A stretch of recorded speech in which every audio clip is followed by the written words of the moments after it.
The dimensional fabric above Manhattan tore, open like wet paper. Saitama tumbled through the rift with all the grace of a falling brick, his yellow cape flapping uselessly as he plummeted toward the city below.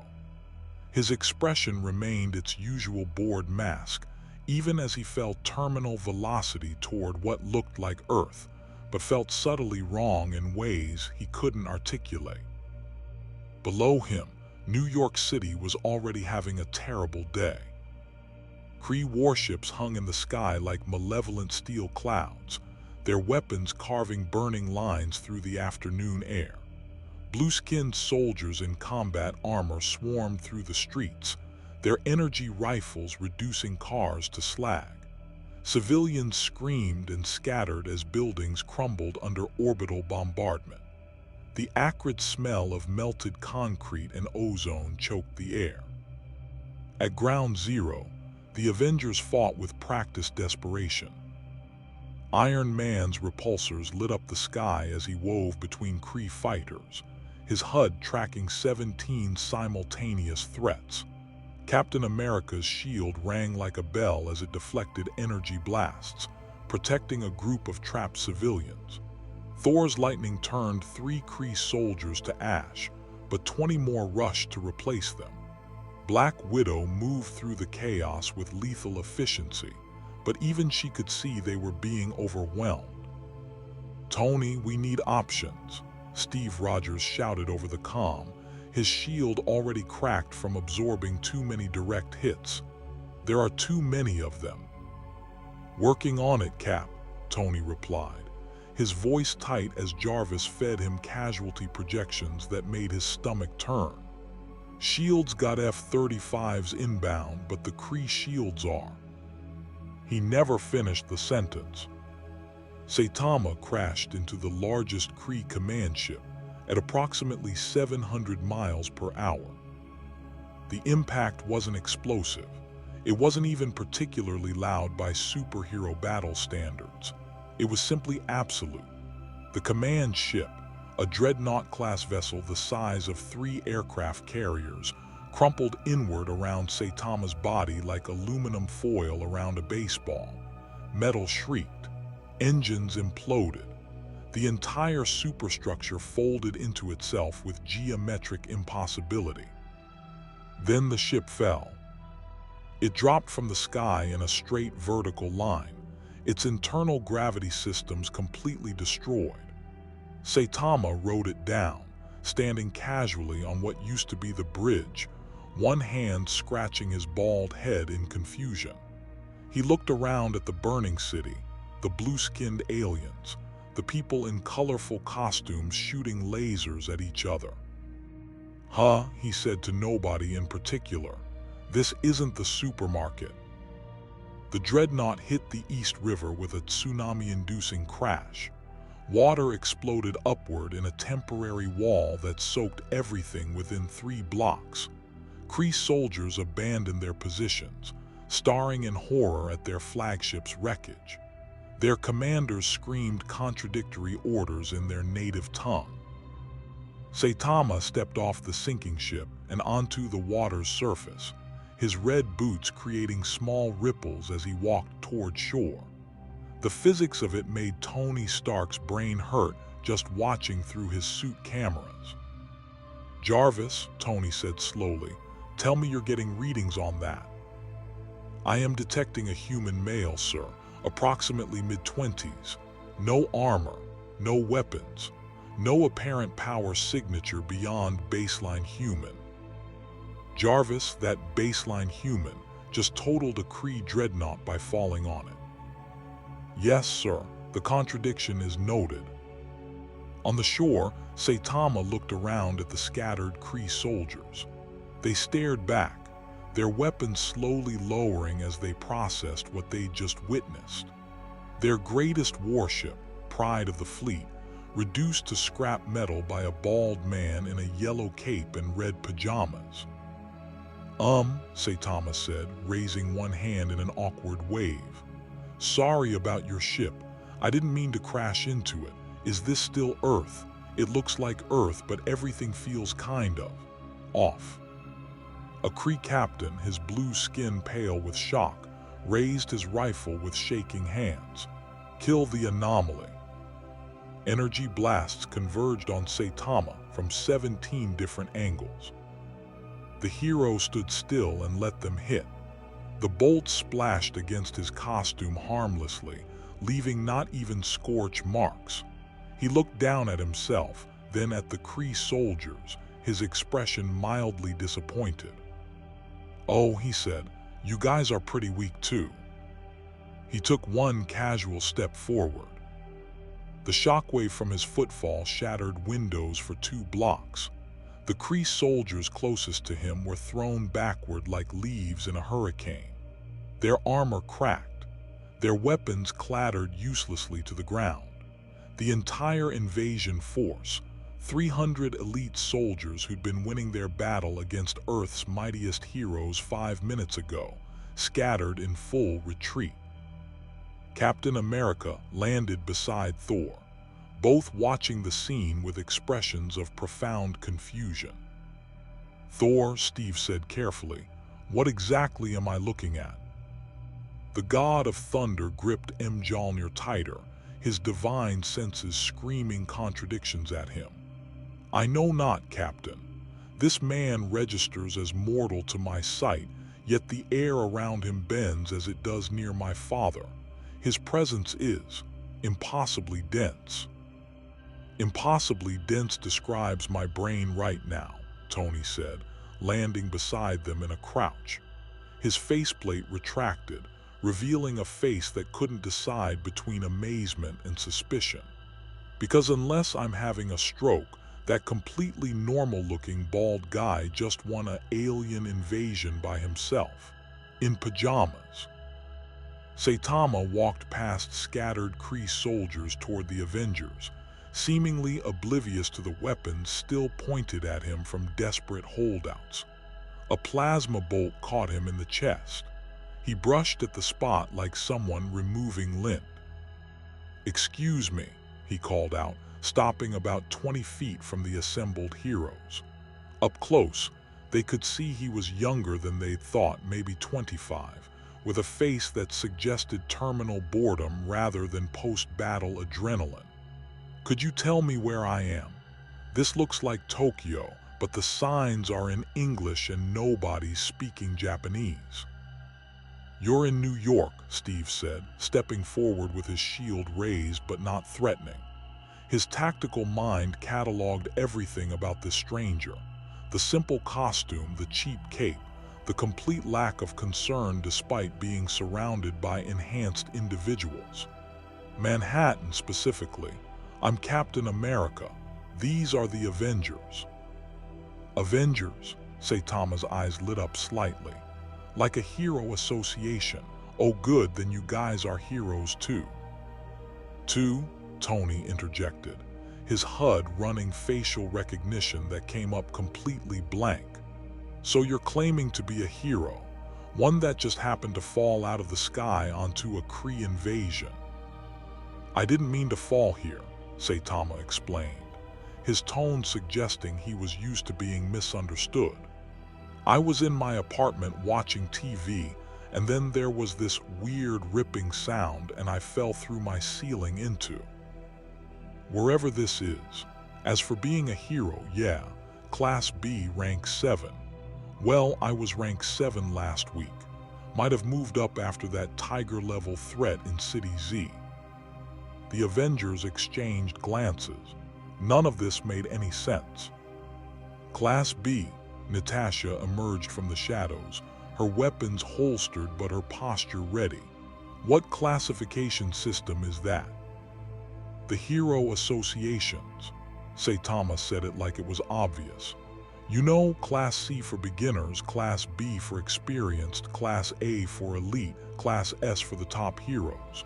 Wait, do you guys not have that here?" "No," Steve said firmly. "We don't. And I've never heard of City Z or a Hero Association or any classification system like that." Saitama's face scrunched up in thought, which looked painful for him. "Huh, so this really isn't my Earth. Great, I'm in another dimension or something." he sighed deeply. And I was about to go shopping. There's a sale on eggs today. Well, today in my dimension, probably not here. Tony's mind raced. Multiverse theory, dimensional displacement. It explained the readings or lack thereof. This man literally didn't belong in their reality, which meant their instruments couldn't properly measure him. He might operate on completely different physical laws. Before Tony could voice this theory, the remaining Kree rallied. Their orbital ships, sensing their ground forces panic, opened fire on the gathering of heroes. Energy beams the size of telephone poles screamed down from the sky, targeting the anomaly that had destroyed their flagship. Civilians who hadn't evacuated screamed. The Avengers moved to respond.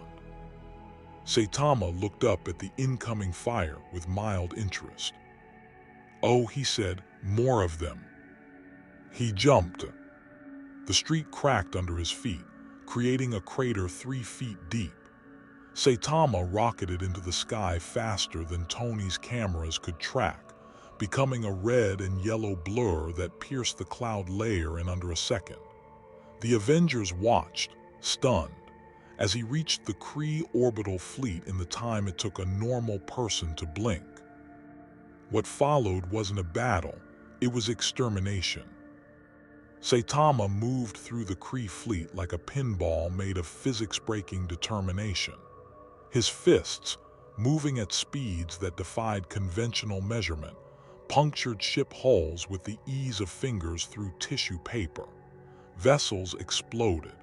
Debris rained down in burning arcs that Thor had to frantically redirect away from populated areas. The entire invasion force, 12 warships that had taken the combined efforts of S.H.I.E.L.D. and the Avengers to barely hold at bay, was reduced to orbital junk in 90 seconds. Saitama landed back on the street with his hands in his pockets, not even breathing hard. "There," he said, "that should handle the invasion. Our invasion's common here. We get them pretty regularly back home. Usually it's weird aliens or monster associations or discount villains. Gets pretty boring after a while." Captain America opened his mouth, closed it, opened it again. "Did you just destroy an entire Kree battle fleet in under 2 minutes?" Was it 2 minutes? Saitama checked his wrist, forgetting he wasn't wearing a watch. Felt faster. They were pretty fragile. Most things are. The last part was said with such profound sadness that even Natasha felt a pang of sympathy. Tony's HUD was having a nervous breakdown. Jarvis had recorded the orbital engagement, and the footage made 0 sense. Saitama's movements exceeded Mach 50 at minimum. His punches generated force equivalent to tactical nuclear weapons. His body showed no signs of strain, no energy expenditure, no nothing.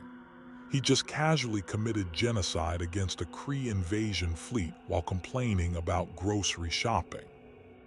"Okay," Tony said, his voice tight. "New guy, buddy, pal, we need to talk. Somewhere that's not a street full of traumatized civilians and burning alien corpses." "Oh, sure," Saitama agreed readily. "I should probably figure out how to get home anyway. Do you guys have dimensional travel technology? My hero association doesn't, but you look pretty advanced with all the flying armor and magic hammers."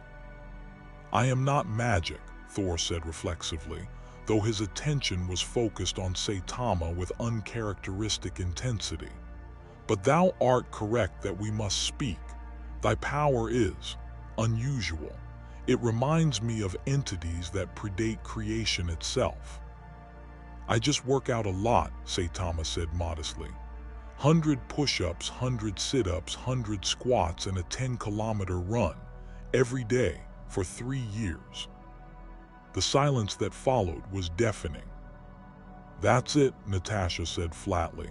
"That's your secret, a basic calisthenics routine." "And no air conditioning," Saitama added helpfully. That's important. Also eat 3 meals a day. Just a banana for breakfast is fine. Tony made a sound like a dying printer. That is the most ridiculous origin story I've ever heard, and I've met a guy who got his powers from a radioactive spider. Hey, a new voice swung into the conversation literally. Spider-Man landed on a nearby lamppost, his white eyepieces wide. My origin is scientifically valid, thank you very much. Unlike Mr. Clean here who thinks push-ups can let you punch spaceships to death. Saitama looked up at Spider-Man with vague recognition. Oh, you're a hero too. Cool costume. Way better than mine. I just bought mine online.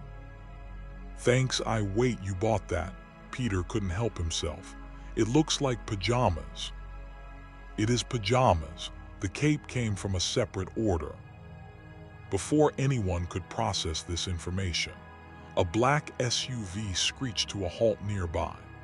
The door opened to reveal director Nick Fury, his one good eye fixed on Saitama with an intensity that had made grown men confess to crimes they didn't commit. Avengers, Fury said, his voice carrying despite not being raised. S.H.I.E.L.D has been tracking that dimensional rift for the past hour. We need that man in custody. Now. Custody? Steve's tone hardened. He just saved the city, Nick. He fell out of a hole in reality, Rogers. He destroyed a Kree invasion force in less time than it takes me to tie my shoes.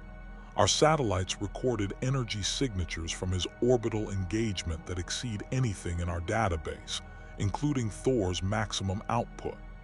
Fury stepped closer, his hand resting near his sidearm in a gesture both casual and threatening. Until we know what he is and where he came from, he's a potential threat to global security. Saitama raised his hand like a student in class. I can hear you. I'm standing right here. I know, Fury said, not taking his eye off him. You understand this is procedure, Mr. Saitama, just Saitama. Mr. Saitama, S.H.I.E.L.D needs to ask you some questions. Make sure you're not a threat. Standard protocol for unknown enhanced individuals.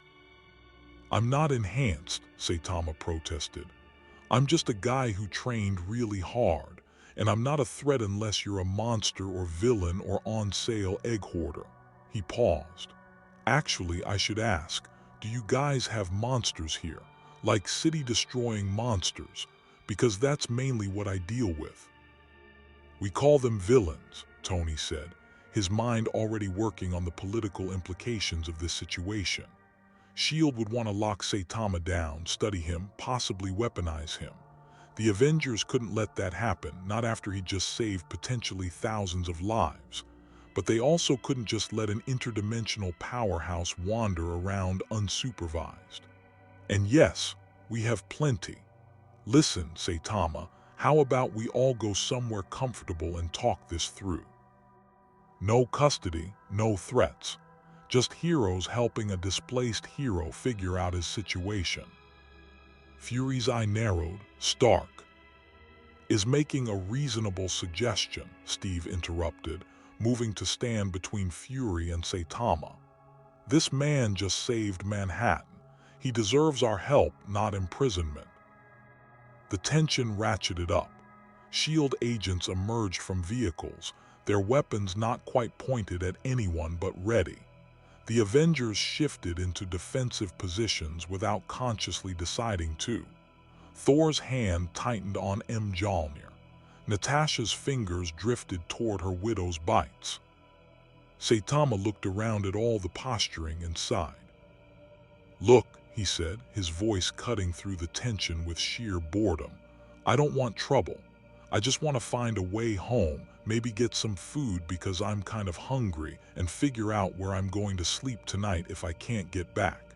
If you need to ask me questions, that's fine. I've done that before with my hero association, but I'm not going to let you lock me up. That never works out well for the people trying to do the locking. It wasn't a threat. The tone was too matter-of-fact, too tired, but every enhanced individual present felt the weight behind those words. This was someone who'd been underestimated before, probably many times, and had conclusively proven those underestimations wrong. Fury studied Saitama for a long moment. The director had built a career on reading people, on knowing when to push and when to fold. Something in this bald man's eyes, that profound, empty boredom, told him that pushing would be the worst mistake S.H.I.E.L.D. could make. "Fine," Fury said finally. "Stark Tower, 2 hours. You get to ask your questions, we get to ask ours. But he doesn't leave Manhattan until we have answers." "Deal," Tony said before anyone could object. "Come on, Baldy. Let's get you somewhere with better food than S.H.I.E.L.D's cafeteria. Trust me, you do not want to experience their mystery meat." "I'm not picky about food," Saitama said, but he followed willingly enough as Tony gestured toward a nearby landing pad where one of his autonomous suits waited. "As long as it's not too expensive. I'm on a budget." Spider-Man swung alongside them as they walked. "So, Saitama, right? That's a cool name, very exotic. I'm Spider-Man, but you can call me Spidey. Everyone does.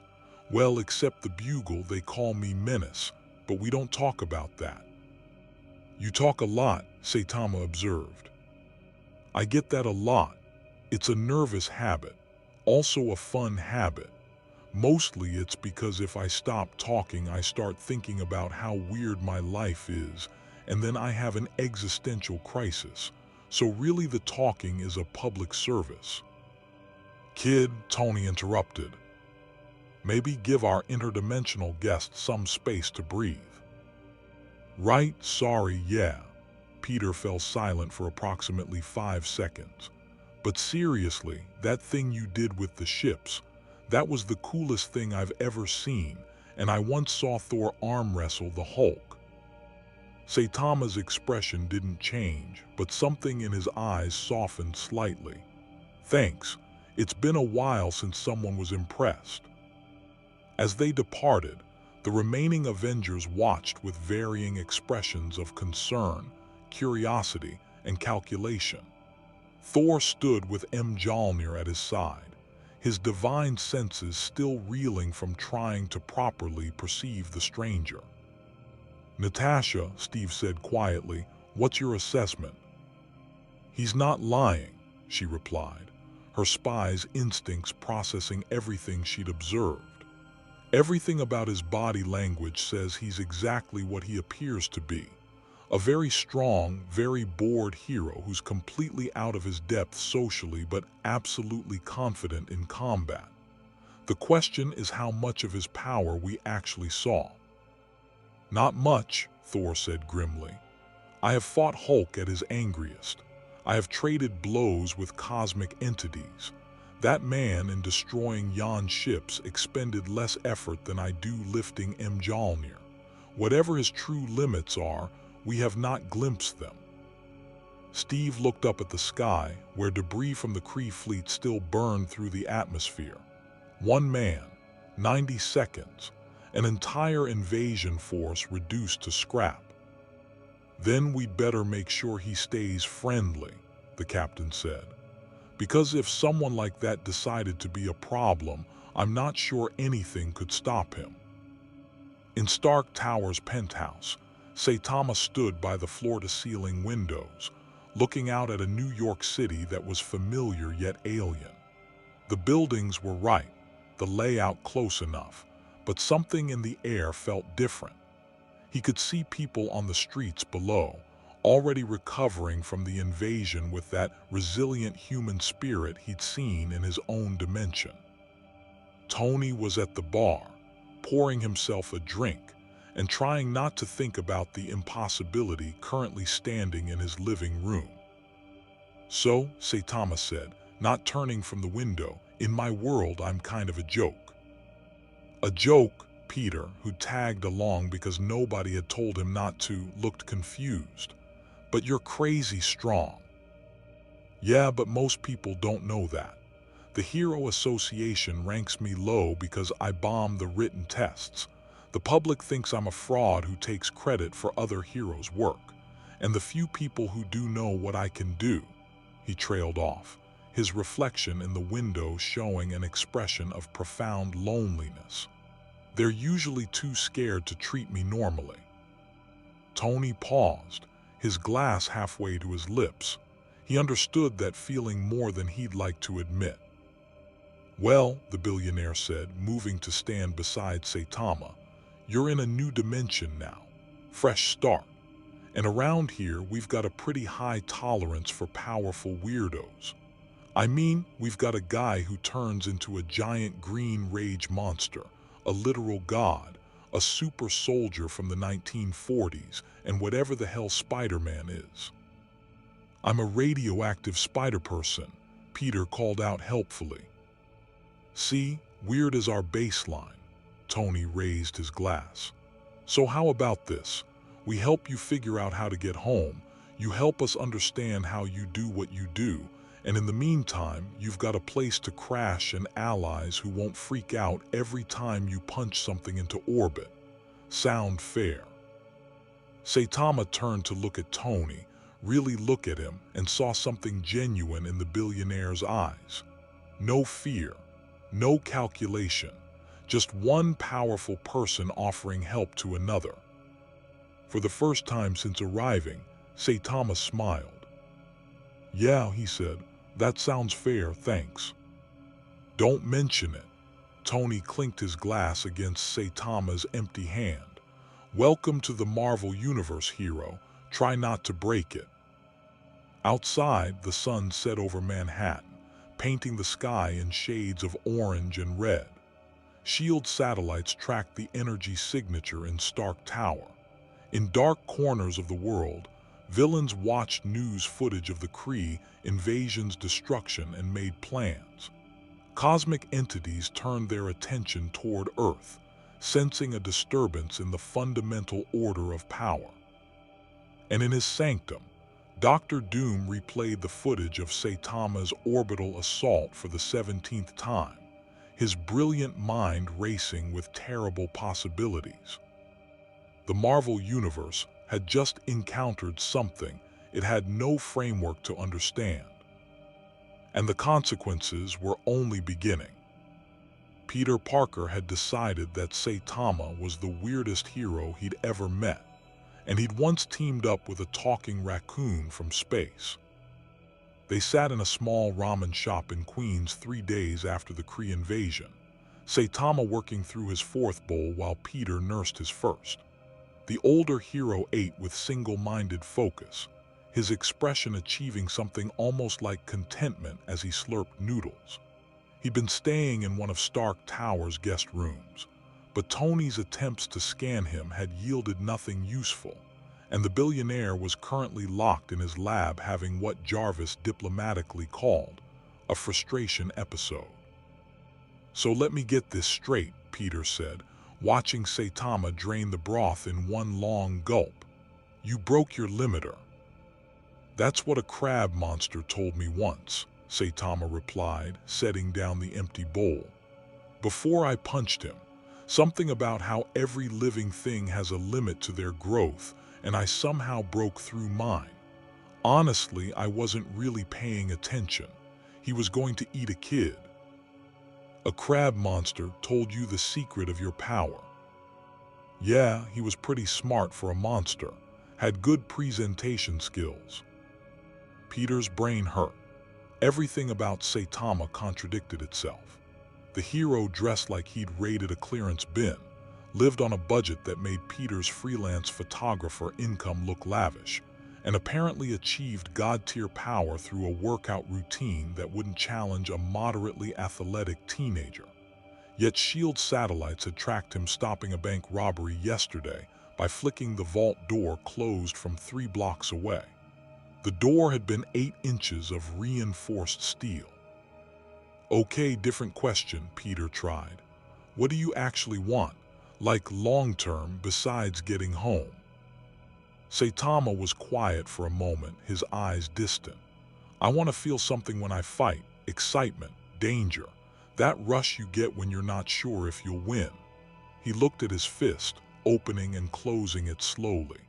"I became a hero because I wanted to be like the heroes in manga, strong enough to beat any villain with one punch. I got exactly what I wanted, and it made everything meaningless." The raw honesty hit Peter harder than he expected.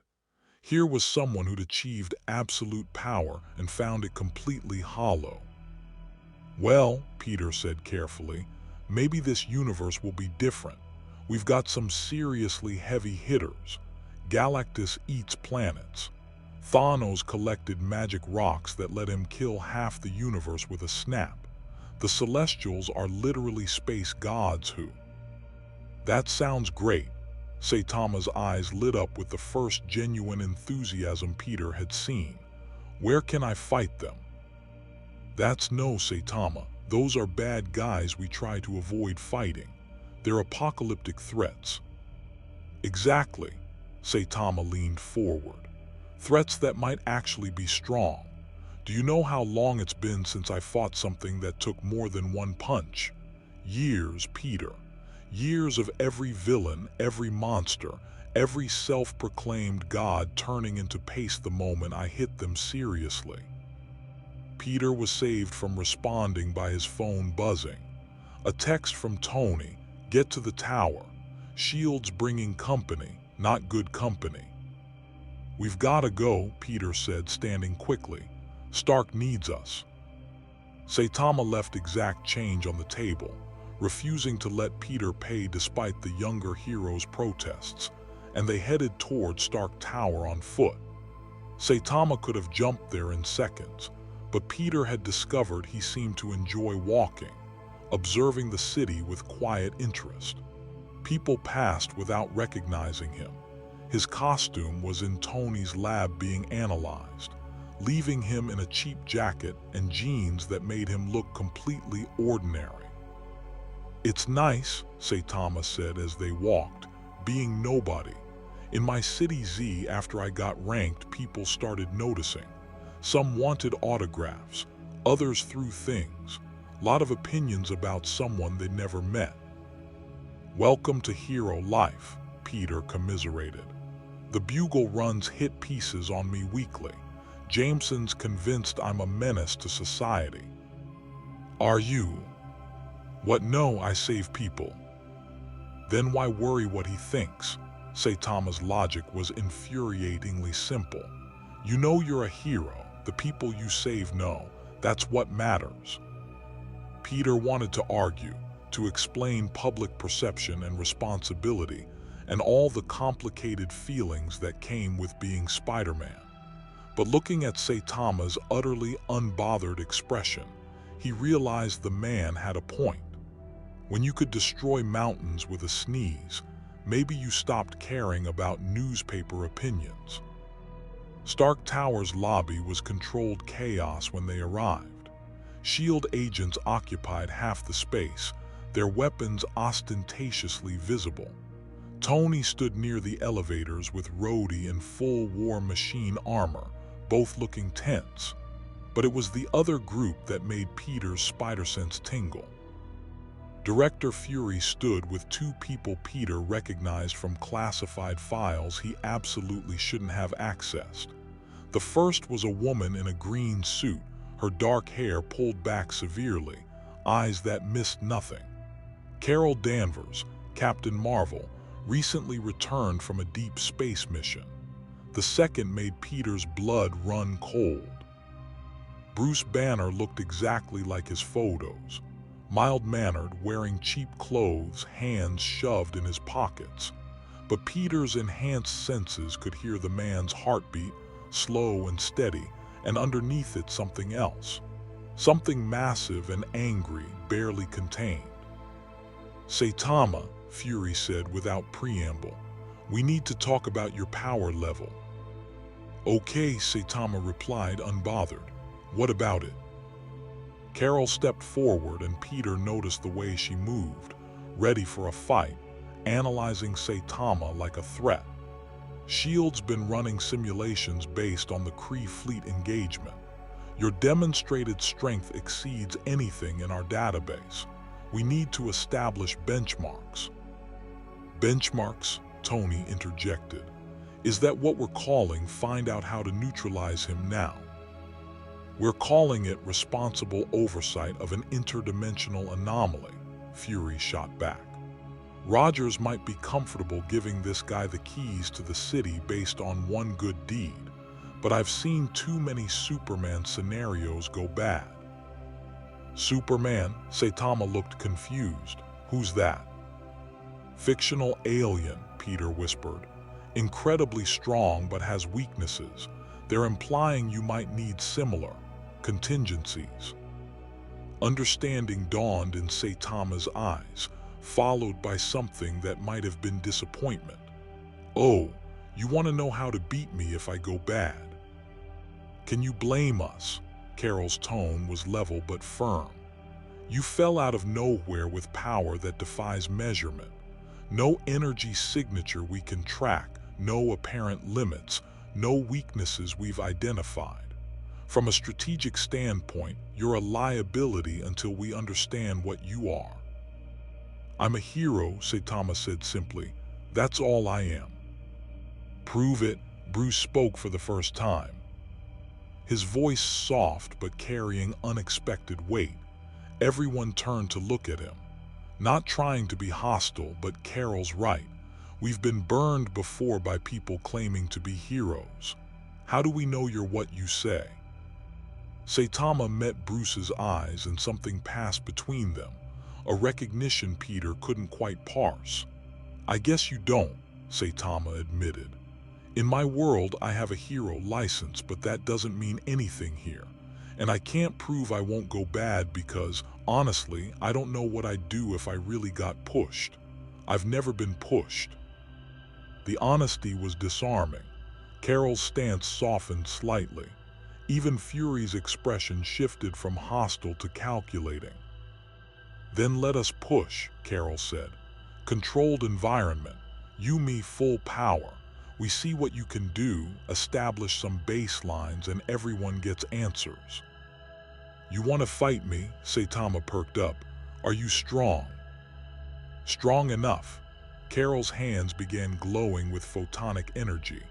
I've gone toe-to-toe with Kree warships myself, flown through suns, punched holes in moons. That does sound strong, Saitama agreed, and Peter could hear genuine hope in his voice. Okay, where do we fight? Absolutely not, Tony said firmly. Carol, you're talking about sparring with someone who can handle it, Carol finished. Tony, I appreciate the concern, but I'm not fragile, and we need this information. The Avengers need it. S.H.I.E.L.D. needs it. The savage land, Bruce suggested quietly. Isolated, uninhabited, plenty of space. And if things go wrong, he let the implication hang. If things went wrong, the Hulk was already there. Fury nodded. Get a Quinjet prepped. We leave in 1 hour. The flight south was tense. Carol sat across from Saitama, studying him while he looked out the window with tourist-like interest. Peter had been allowed to come, mostly because he'd successfully argued that Saitama trusted him, and having a friendly face might keep things calm. Rhodey piloted while Tony monitored from the tower, his voice occasionally crackling over comms with new questions. So, Carol said, breaking the silence, the workout routine, that's really it. And no air conditioning, Saitama reminded her. That part's important. Right, no AC. That's what let you destroy a Kree invasion fleet. Her skepticism was palpable. Saitama, I've trained with the Kree. I've studied their power systems, their enhancement programs. What you did shouldn't be possible through simple exercise. I know, Saitama said. Everyone says that. The Hero Association ran tests for months, couldn't find anything special about me. No mutations, no cosmic radiation, no magic artifacts. Just a guy who worked out until something broke inside him. Broke. The limiter thing, the crab mentioned it. Saitama shrugged. I think everyone has a cap on how strong they can get, right? Genetics, physics, whatever. I trained so hard, so consistently that I broke through the cap. And on the other side, there's no limit at all. Carol processed this. As someone who'd been transformed by an infinity stone-powered explosion, she understood power that defied conventional logic. But Saitama's claim suggested something more fundamental. That will alone, applied with sufficient dedication, could rewrite the laws of reality. If that's true, she said slowly, then you're not just strong. You're a walking proof that limits are arbitrary. Maybe. Saitama didn't sound particularly interested in the philosophy. Mostly I just wanted to be a hero. The strength was supposed to be a means to an end, not the end itself. The savage land spread out below them, a prehistoric paradise hidden in Antarctica, where dinosaurs still roamed and the climate defied polar logic. Rhodey set the Quinjet down in a clearing surrounded by massive ferns and distant volcanic peaks. This works, Carol said, stepping out and stretching. Her hands crackled with energy, building to a glow that rivaled the sun. Plenty of space. No civilians. Let's see what you've got. Saitama followed her into the clearing, cracking his neck.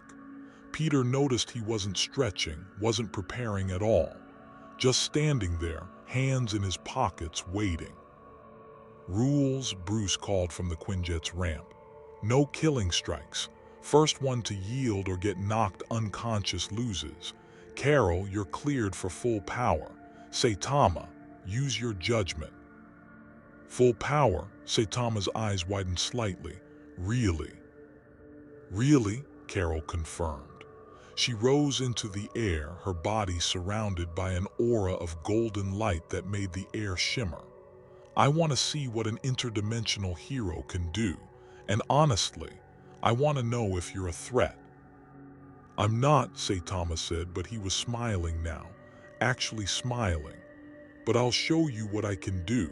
It's been a long time since someone asked me to try. Carol struck first.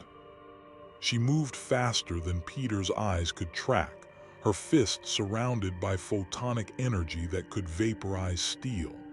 The punch would have demolished a building. It caught Saitama square in the jaw. He didn't move. Carol's expression flickered from confidence to confusion. She pulled back, looked at her fist, then at Saitama's completely unmarked face. Huh, Saitama said. That tickled a little, your turn. He flicked her forehead. The sound was like a thunderclap. Carol shot backward, tumbling through the air before righting herself half a mile away. She touched her forehead, felt the slight indent, and her eyes widened.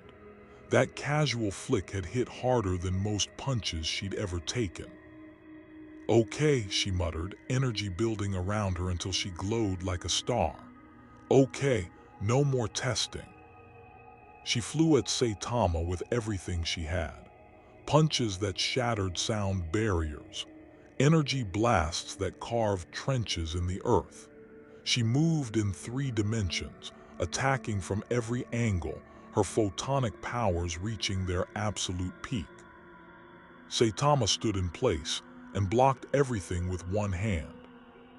Peter watched in awe as Carol unleashed her full arsenal. Each strike would have leveled a city block. The energy output was astronomical, and Saitama looked mildly interested at best, his blocking hand moving with almost lazy precision to intercept every attack. You're really strong, Saitama observed, sounding pleased. I can feel your punches. Not many people can say that. Then feel this. Carol gathered energy, pulling power from the ambient cosmic radiation, from the light of distant stars. Her body became pure light, and she drove forward with a strike that contained enough force to crack a small moon. Saitama caught her fist in his palm. The shockwave flattened every tree within 100 yards. The ground cratered. Peter had to web himself to the Quinjet to avoid being blown away.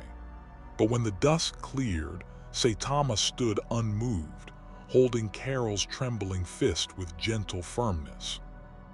"That was good," he said sincerely. "You're definitely in the top 10 strongest people I've fought." Carol stared at him, breathing hard, her powers flickering. She'd given everything, planet-breaking force, and he'd caught it like someone catching a baseball. "Top 10, she managed. "What's number 1? "Burroughs," Saitama said, releasing her hand. He was an alien who could regenerate and had a beam attack that could destroy planets. That fight lasted almost 5 minutes. It was great. 5 minutes. Carol had seen the Kree fleet footage. Saitama had destroyed 12 warships in 90 seconds while barely trying. If 5 minutes counted as a long fight for him. "I yield," she said quietly. "I can't hurt you. Can you hurt me?" "Probably," Saitama admitted. "But I don't want to. You seem nice. And you didn't call me a fraud or try to steal credit for my hero work, which is refreshing." Bruce walked into the clearing slowly, his eyes never leaving Saitama. "My turn." "Bruce, no," Rhodey said over the comm. "We got what we needed." "I need to know," Bruce interrupted. "Carol's incredibly powerful, but her power is based on energy manipulation. Mine is different, primal. I need to know what happens when the other guy meets someone like Saitama." "Other guy?" Saitama looked interested. "You transform, that's cool. I met a hero who did that once. He turned into a weird muscle monster thing." Bruce closed his eyes. Peter could see the internal struggle, the careful control banner maintained every second of every day. Then he opened them and they were green. The transformation was horrible to watch. Bruce's body swelled, muscles ripping through his clothes, skin shifting to green, rational thought drowning in rage. The Hulk emerged with a roar that shook the prehistoric valley, standing 15 feet tall and radiating barely controlled fury. "Hulk smash, weird bald man." The Hulk charged, each footstep registering on seismographs hundreds of miles away. His fist, the size of a wrecking ball, crashed down on Saitama with force that exceeded anything Carol had managed. Saitama caught it with one hand, looking up at the Hulk with something like delight. "Oh wow," he said. "You're really strong, like genuinely strong. I might actually need to dodge if you hit me seriously." "Hulk is strongest there is." "Maybe on this planet," Saitama agreed. "Want to test that?" What followed was less a fight and more a scientific demonstration of unstoppable force meeting immovable object. Hulk threw punches that cracked the earth. Saitama blocked them, his feet sliding backward inches at a time, the first ground he'd given against any Marvel combatant. The Hulk's rage grew with each failed strike, his power increasing, and Saitama's smile grew with it. "Yes," Saitama laughed, actually laughed. "This is what I needed, someone who can make me try." He pushed back. Gently by his standards, his palm met Hulk's chest and applied force. The green giant skidded backward, trenches forming under his feet, roaring in frustration and excitement. Hulk had found someone who could match him, someone who treated his strength as something to celebrate rather than fear. They traded blows for 3 minutes. Trees fell. The ground shattered. Peter recorded everything, knowing nobody would believe this without footage. Hulk at his angriest, power climbing with each second, fighting someone who treated him like a challenging sparring partner rather than a monster to subdue. Finally, Saitama held up his hand. "Okay, timeout. This is great, but I think we're going to wreck this whole area if we keep going." Hulk, not done. "I know, me neither. But your friend Bruce is in there somewhere, right? And he probably doesn't want to wake up in a crater the size of Rhode Island." The Hulk paused, some dim recognition flickering in his eyes. Slowly, reluctantly, the green faded. Bruce reformed, naked and confused, sitting in a crater surrounded by devastation. "Did I fight him?" Bruce asked groggily. "You did great," Saitama said enthusiastically, offering a hand to help Bruce up. "That was the most fun I've had in years. You get stronger the angrier you get, right? That's such a cool power. Way better than just being strong all the time." Bruce took the hand, let himself be pulled up, and stared at Saitama with new understanding. "You're not just powerful, you're lonely." The words hit harder than any punch. Saitama's smile faded, replaced by that familiar empty expression. "Yeah," he admitted quietly. "It's hard to connect with people when you can't be challenged. When there's no danger, no stakes, no possibility of losing, you become separate from everyone else. Not better, just separate." "I know exactly what you mean," Bruce said, and meant it. "The Hulk makes me separate too. Too dangerous to be close to, too volatile to trust. It's isolating." They stood there, two men with power that made them outliers, recognizing something in each other. Peter watched, realizing this wasn't about strength anymore. It was about finding someone who understood. Carol landed nearby, her energy depleted but her respect evident. "Fury's going to want a full report. Tony's been analyzing the seismic data. Saitama, you held back against me, didn't you?" "Yeah," he admitted. "You asked for full power, but I was worried about hurting you. The Hulk can take it better because he gets tougher the more we fight." "How much were you holding back?" Saitama thought about it. "Maybe 90%. I didn't even use a named move." "Named move?" Rhodey's voice crackled over the comm. "Please tell me you have attack names." "Consecutive normal punches, serious punch, serious table flip, serious side hops." Saitama listed them like menu items. "I've been working on new ones but haven't had a chance to test them." Peter couldn't help himself. "Serious side hops, you have a named technique for dodging." "It's a really serious dodge." The absurdity broke the tension. Carol laughed, genuine and surprised. Bruce cracked a smile. Even Rhodey chuckled over the comm. And Saitama, hearing people laugh with him rather than at him, relaxed in a way Peter hadn't seen before. "All right," Carol said, sobering. "My assessment for S.H.I.E.L.D. Saitama is exactly what he claims. A hero. Absurdly, impossibly powerful, but a hero. No malice, no hidden agenda. Just a guy who wants to do good and maybe find a challenge along the way." "Seconded," Bruce added, wrapping himself in a thermal blanket someone had thrown from the Quinjet. "And for what it's worth, I think he's good for us. The Avengers get comfortable with our power levels. Having someone around who makes Thor look average might be the wake-up call we need." The flight back was different, lighter. Carol and Saitama talked about their strongest opponents. Bruce asked about the workout routine with genuine scientific curiosity. Peter bombarded Saitama with questions about his dimension's hero culture. "We have rankings," Saitama explained. "Based on popularity, effectiveness, test scores.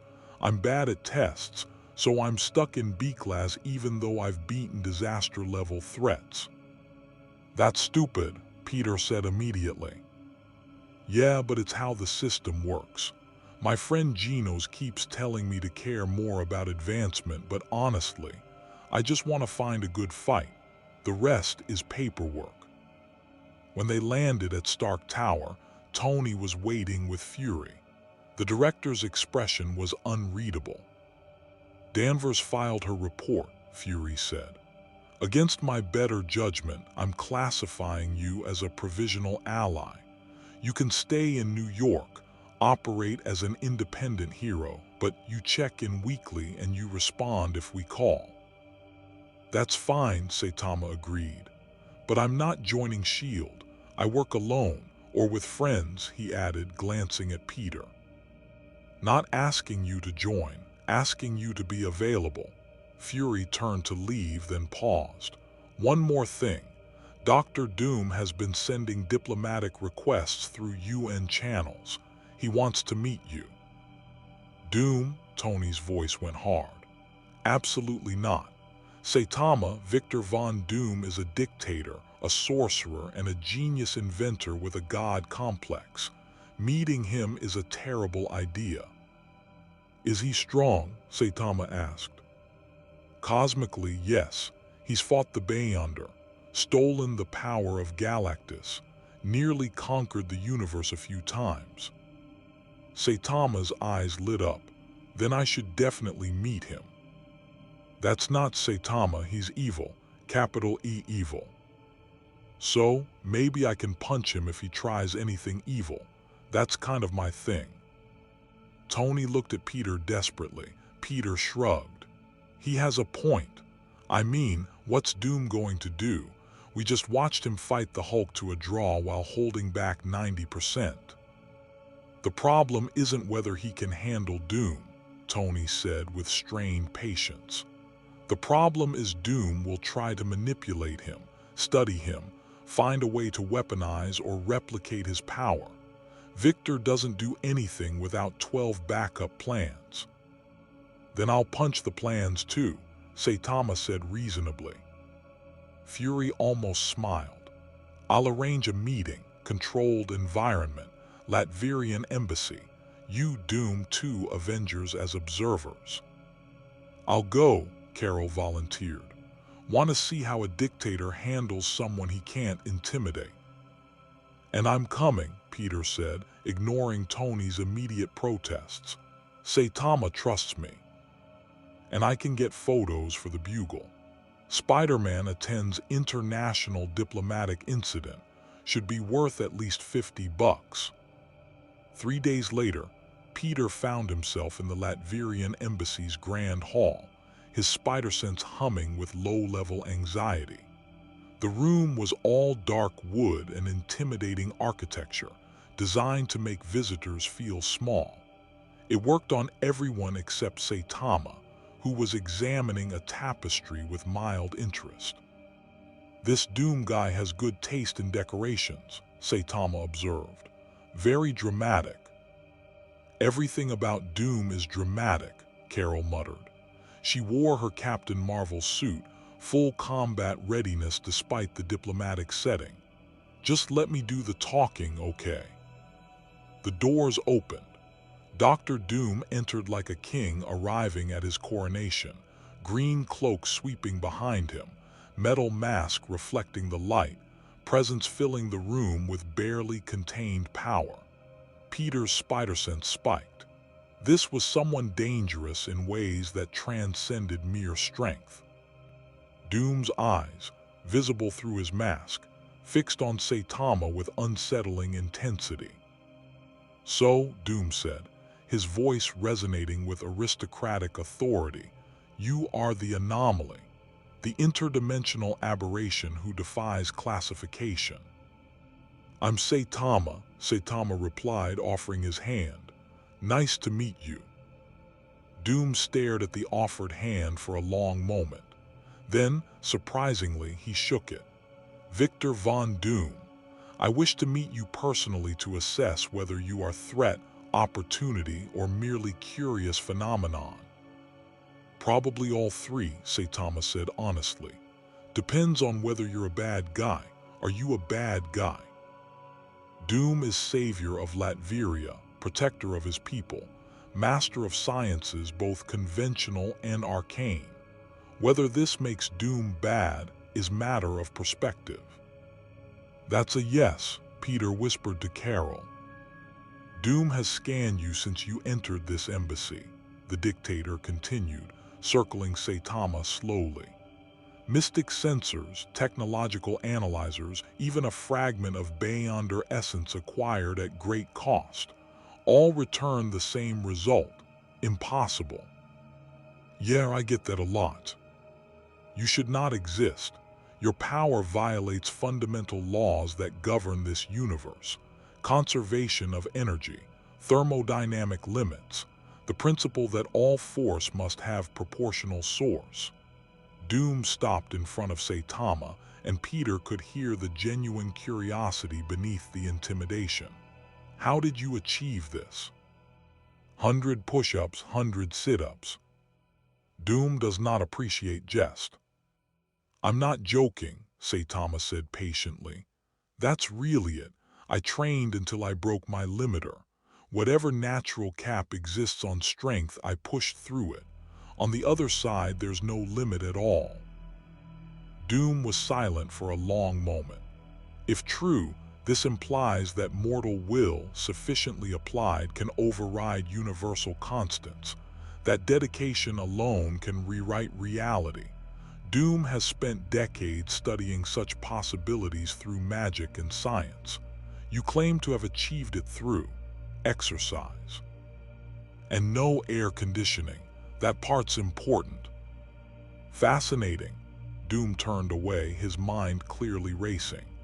Doom wishes to study you, not as specimen but as colleague. Your power suggests avenues of research Doom has not considered. In exchange, Doom offers resources to help you return home. Dimensional science is specialty of Doom's. Really? Saitama perked up. You can get me home? Possibly. The rift that brought you here left traces. Doom's equipment detected them. With proper study of your unique dimensional signature, recreating the breach becomes feasible. Saitama, no, Carol said firmly. Doom doesn't do favors, there's always a catch. The catch, Doom said, is that Doom desires understanding. This man represents proof that cosmic hierarchy is not fixed, that power can be achieved through means Doom has overlooked. This knowledge is worth more than any weapon or advantage. See, Saitama looked at Carol. He just wants to learn, that's not bad. He's a dictator. Latveria has highest standard of living in Eastern Europe, Doom countered. Free education, universal health care, zero poverty. Doom rules with iron fist, yes, but also with competence and genuine care for his subjects. Can America make same claim? Peter had to admit Doom had a point. A terrible, uncomfortable point that made him question things. I'll think about it, Saitama said, but I'm not letting you experiment on me. I've had enough of that from my hero association. If you want to study the limiter-breaking thing, we can talk. As colleagues, like you said. Doom inclined his head. Acceptable. Doom will send specifications for dimensional scanning equipment to Stark. He will object, but he will also recognize the scientific merit. One question, Saitama said, are you strong? In magic, Doom rivals Sorcerer Supreme. In technology, Doom surpasses even Richards. In will, Doom has matched cosmic entities. But like physically strong, could we fight? Doom actually paused. You wish to spar with Doom? Everyone keeps telling me how powerful you are. I want to see it. Something shifted in Doom's posture, not quite respect but recognition. Doom's strength lies in preparation, not raw power. In direct confrontation, you would obliterate Doom. This is why Doom respects you. You could have attacked any moment, could treat Doom as beneath notice. Instead, you listen, consider, treat Doom as equal despite vast power disparity. Why wouldn't I? Saitama looked genuinely confused. You've been nothing but polite, way nicer than some heroes I've met. The comment hung in the air. Dr. Doom, tyrant and would-be conqueror, being called nicer than heroes. Peter wanted to object, but thinking about some of the ego-driven Avengers. "Doom likes you," the dictator said finally. "This is rare. Doom will help you return home, not because Doom expects servitude or alliance, but because Doom recognizes kindred spirit. Someone who stands alone at peak of power, separate from others." "Thanks," Saitama said, and meant it. "You're all right too, for a dictator." High praise indeed. As they left the embassy, Carol looked disturbed. "Did we just watch Saitama befriend Dr. Doom?" "I think we did," Peter confirmed. "Is that going to be a problem?" "For Doom's enemies, probably." Carol shook her head in disbelief. "Fury is going to lose his mind." Back at Stark Tower, Tony was waiting with several holographic displays showing dimensional mathematics that made Peter's head hurt. "So Doom sent over his research," Tony said without preamble. "And I hate to say this, but he's right. With the right equipment and Saitama's dimensional signature, we could open a portal back to his Earth." "That's great," Saitama said. "When can we start?" "There's a complication." Tony pulled up another display. "The rift that brought you here, it wasn't random. Something pulled you. Something with enough power to reach across dimensional boundaries and yank you out of your reality." The room went cold. "What kind of something?" Peter asked. "That's what we need to figure out. Because whatever it was, it's still out there. And it wanted Saitama in our universe for a reason." Saitama's expression hardened slightly. "Then we find out what it was and I punch it. Problem solved."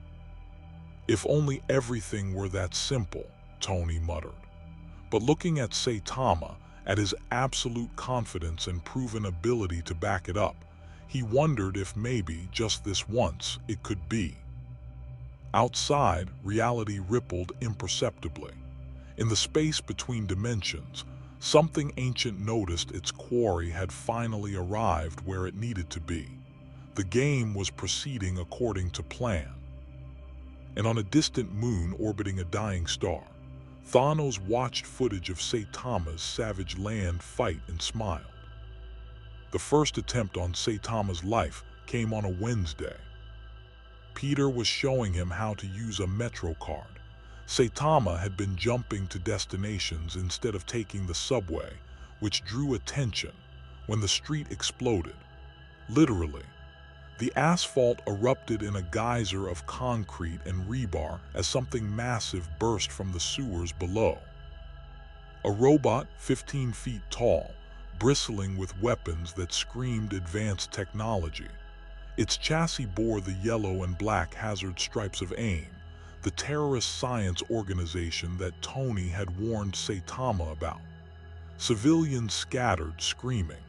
Peter's spider sense went haywire. "Target acquired," the robot announced in a synthesized voice. "S.H.I.E.L.D, dimensional anomaly, capture 4 study. Resistance will be met with lethal force." "Wow," Saitama said, looking up at the machine. "That's pretty rude. I haven't even done anything yet." "Get back," Peter webbed a civilian out of the robot's path, already moving into combat mode. "Saitama, this thing's serious hardware. A.I.M doesn't mess around." Saitama flicked the robot's leg.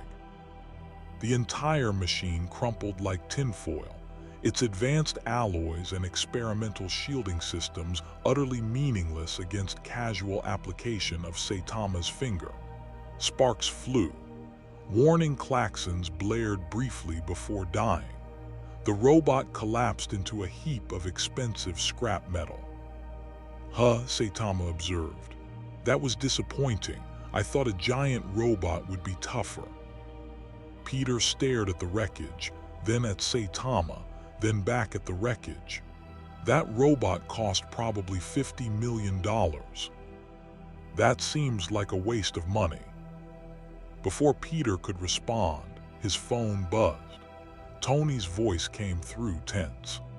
Please tell me you're seeing this, because I'm seeing 7 more identical signatures converging on your location, and S.H.I.E.L.D. just intercepted chatter about a coordinated A.I.M operation to acquire the anomaly at any cost. 7 more robots erupted from various points around the block: rooftops, storefronts, a parked armored car that had apparently been a disguise. They moved with coordinated precision, surrounding Saitama and Peter in a tactical formation that spoke to military planning. Resistance is futile, they announced in unison. Submit to capture or civilian CASUALTIES will mount. Saitama's expression shifted from bored to annoyed. You're going to hurt people if I don't come with you. Affirmative. We have ANALYZED your behavioral PATTERNS. You prioritize civilian safety. This MAKES you predictable. That's not very heroic of you, Saitama said quietly. Then to Peter, get the civilians clear. What are you going to? Just do it. I'm going to show these robots why threatening people is a bad idea. Peter's spider sense screamed at him to move. He trusted it, webbing himself to a nearby building and swinging clear. Behind him, he heard Saitama take a breath.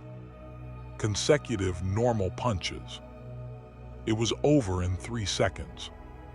Saitama's fists became a blur, each punch perfectly placed to strike a robot's central processor. 8 multi-million-dollar killing machines reduced to junk faster than human eyes could track. No wasted movement, no collateral damage, just perfect, efficient destruction delivered with the casualness of someone swatting flies. When the dust settled, Saitama stood alone in a circle of wreckage. His fists still raised in a combat stance he immediately dropped. That was still disappointing, he said to no one in particular. From a nearby rooftop, someone clapped slowly. Peter's spider sense exploded with warning. A figure materialized from thin air, or rather, became visible as advanced camouflage systems disengaged. The man was tall, aristocratic, wearing a suit that cost more than Peter's annual income. His goatee was perfectly trimmed, his eyes gleamed with dangerous intelligence, and his smile suggested he was 3 steps ahead of everyone else. Bravo, the man said. The footage doesn't do you justice, Mr. Saitama. I am Aldrich Killian, Director of Advanced Idea Mechanics, and I'm here to make you an offer.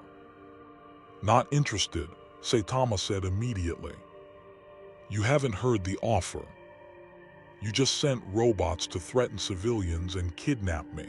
I'm definitely not interested. Killian's smile didn't waver. A necessary test. A.I.M needed to confirm that you're as formidable as reported. The robots were expendable assets designed to measure your capabilities under pressure. Mission accomplished. He spread his hands in a gesture of openness that fooled absolutely no one. But I'm not here to fight you. I'm here to recruit you. Pass, Saitama said, already walking away. We can get you home. Saitama stopped. That got your attention. Killian descended from the rooftop using some kind of miniaturized repulsor system built into his shoes. A.I.M has been studying the dimensional rift that brought you here. Unlike Stark and Doom, who are still fumbling with theoretical models, we've already built a functional prototype. We can send you back to your universe. Today, if you want. Peter swung down, landing between Killian and Saitama. He's lying. A.I.M doesn't do anything for free. Astute Spider-Man.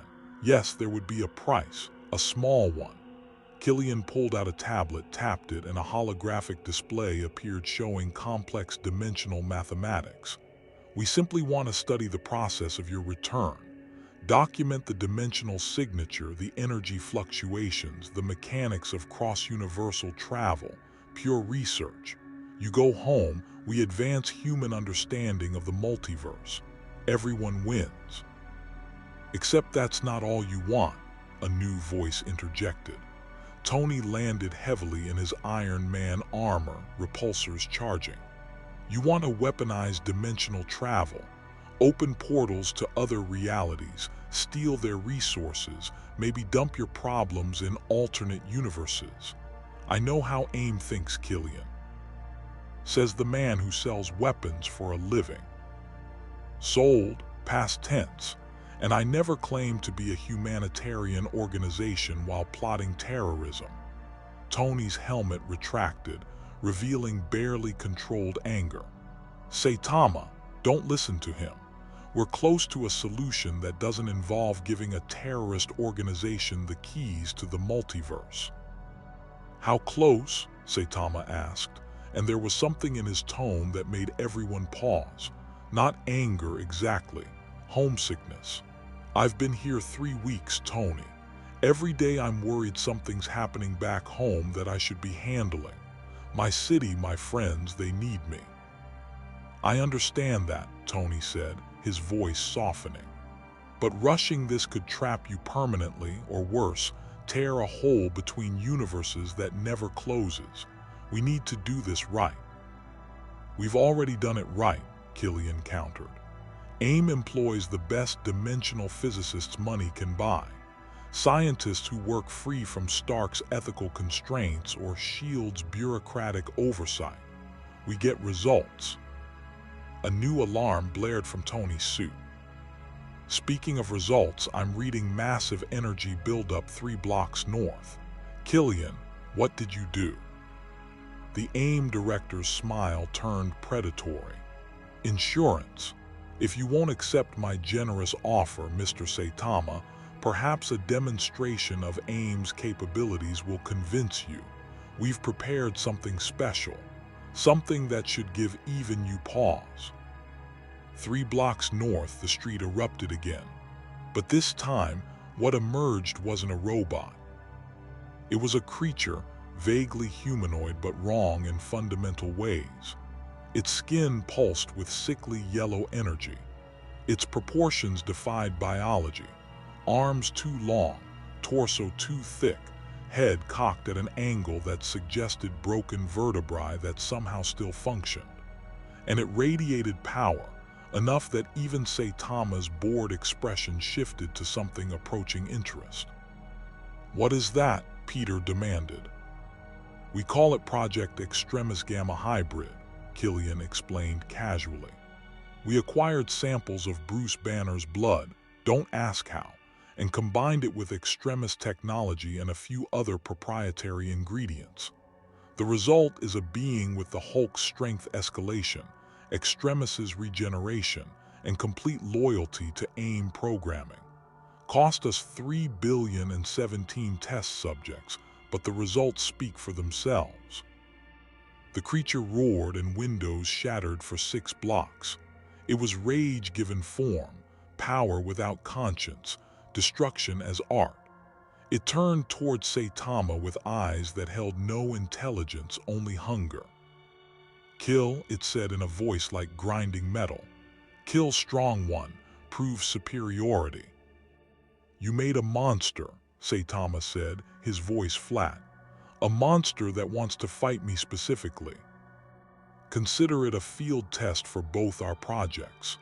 Killian was already retreating, his camouflage system engaging. If you survive, we can talk terms. If not, well, A.I.M will have eliminated a potential threat to our operations. Win-win from my perspective. He vanished, teleporting out via technology that made Tony curse. The Extremis Gamma hybrid charged. It moved with hideous speed, covering 3 blocks in seconds. Its fist, wreathed in burning energy, crashed towards Saitama with force that would have vaporized a building. The hero stood his ground, raising one hand almost lazily. The punch connected with Saitama's palm. The shockwave shattered every window in a 2-block radius. The ground cracked. A parked car flipped end over end. But Saitama didn't move, his feet planted, his expression shifting from bored to genuinely irritated. "You're stronger than the robots," he observed, "but you're still not very impressive, and you're definitely not the Hulk." The creature roared and attacked again, this time with both fists, adding energy blasts from its extremis components. The barrage was relentless, each strike carrying megaton-level force.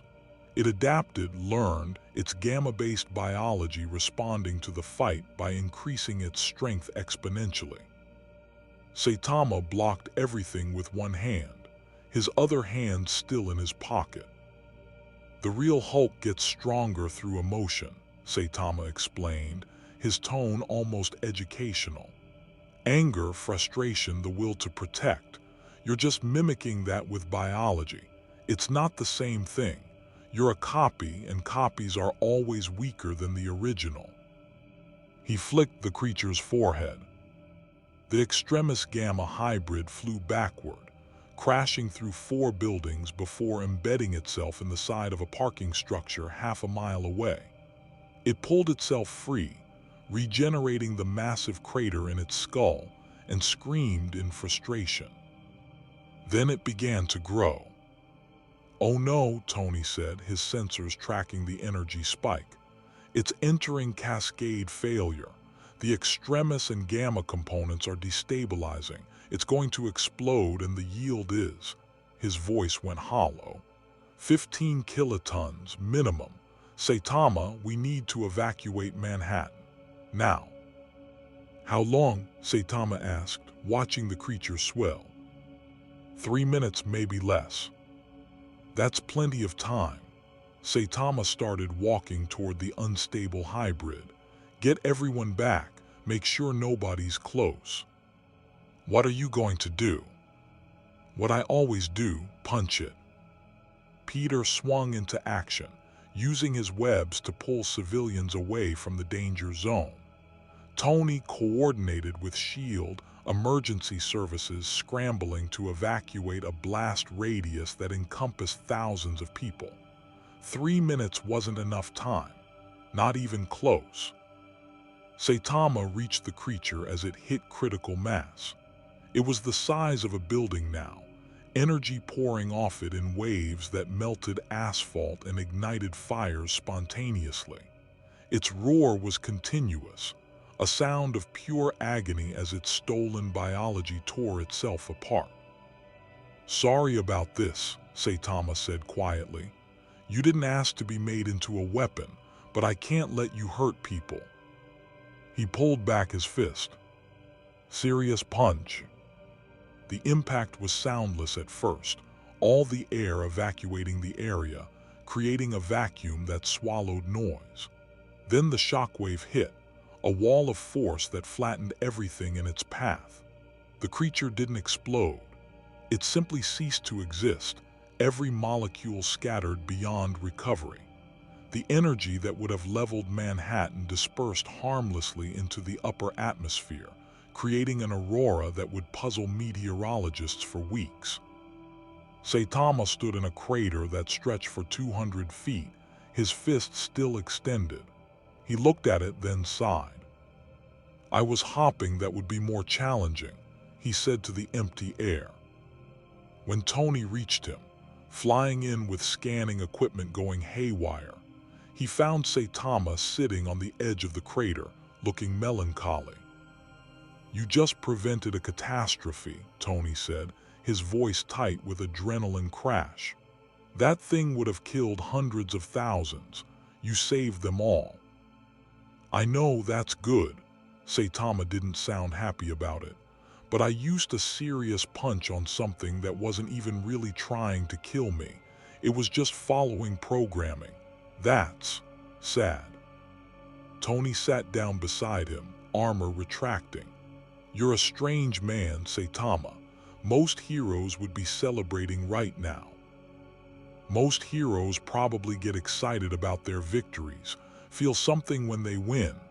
Saitama picked up a piece of rubble, crumbled it to dust absently. "I just feel empty. Again. Before Tony could respond, his comm crackled, Fury's voice harsh with urgency. "Stark, we have a situation. You and Saitama need to get to the Triskelion immediately. It's about who pulled him into this universe. We know what did it." "What?" Tony stood, armor re-engaging. "Fury, we've been analyzing that rift for weeks. Doctor Strange figured it out, and you're not going to like the answer." An hour later, they stood in a S.H.I.E.L.D. briefing room that included the heaviest hitters available. Captain America, Black Widow, Thor, Bruce Banner, Carol Danvers, and someone Peter had only seen in files, Dr. Stephen Strange, Sorcerer Supreme. Wearing his blue robes and levitation cloak with casual authority. Strange's expression was grim, as he manipulated holographic symbols that hurt to look at directly. "The rift that brought Saitama here wasn't random," Strange began without preamble. "It was summoned by something operating from outside conventional reality." "Outside reality?" Steve asked. "What does that mean?" "There are beings that exist beyond the normal flow of time and space, abstract entities, the living tribunal, eternity, death itself." Strange gestured, and the symbols coalesced into a shape that made Saitama's eyes narrow. This summoning bore the signature of one specific entity, one that has been watching Earth for some time, waiting for the right moment to act. "Which entity?" Thor demanded, Mjolnir appearing in his hand. "Thanos." The name hit like a physical blow. Even Saitama, who didn't know the context, felt the fear ripple through the assembled heroes. "That's impossible," Carol said, her hands already glowing. "Thanos is in deep space. We've been tracking him since the Infinity Stone incidents. He's nowhere near Earth." "He doesn't need to be near Earth to manipulate dimensional barriers. Not if he has help." Strange pulled up new images, dark symbols, arcane formulae written in languages that predated humanity. Someone with mastery of both cosmic power and dimensional magic could have performed this ritual, and I believe I know who. A new hologram appeared. A woman, beautiful and terrible, wearing armor of dark metal and wielding a blade that seemed to cut through space itself. Her eyes held galaxies, and her smile promised only death. Proxima Midnight, Fury identified her. "One of Thanos' Black Order. We lost track of her 6 months ago." "Because she was building a dimensional anchor," Strange said. "A device that could reach into other universes and pull specific individuals across the barrier. Individuals who met certain criteria." "What criteria?" Saitama asked, speaking for the first time. Strange looked at him with something approaching pity. "Power beyond measurement, strength without apparent limit, a being who could potentially challenge cosmic entities. Thanos has been searching the multiverse for someone like you, Saitama, someone who could break through defenses that have stymied him for years." "Break through to what?" "To eternity." Thor's voice was hollow. "The embodiment of the universe itself. If Thanos could force eternity to grant him omnipotence through sufficient power." "He'd become God," Bruce finished. Capital G, omnipotent, omniscient, omnipresent. He could reshape all of reality according to his vision. Saitama processed this. "So he brought me here to use me as a weapon, to punch through to some cosmic entity so he can get ultimate power." "Essentially, yes." Strange's expression was apologetic. "You're not just a hero displaced from your universe. You're a carefully selected tool in Thanos' plan to achieve godhood." The silence was crushing. Then Saitama stood. "Well, that's pretty rude. I don't like being used. Where is this Thanos guy? I'll go tell him he made a mistake." It's not that simple, Steve began. It's exactly that simple, Saitama interrupted. Someone yanked me away from my home, scared my friends, used me as a tool without asking. That's villain behavior, and I punch villains. Where is he? Last confirmed sighting was the Sanctuary. Fury brought up a star chart. A mobile fortress in deep space beyond Neptune's orbit. But Saitama, you can't just... Can you breathe in space? Carol asked practically. Never tried, Saitama admitted. But I've been in the upper atmosphere before, and I can hold my breath for a really long time. This is insane, Tony said. We're talking about Thanos, the Mad Titan, the guy who killed half the universe with the Infinity Stones.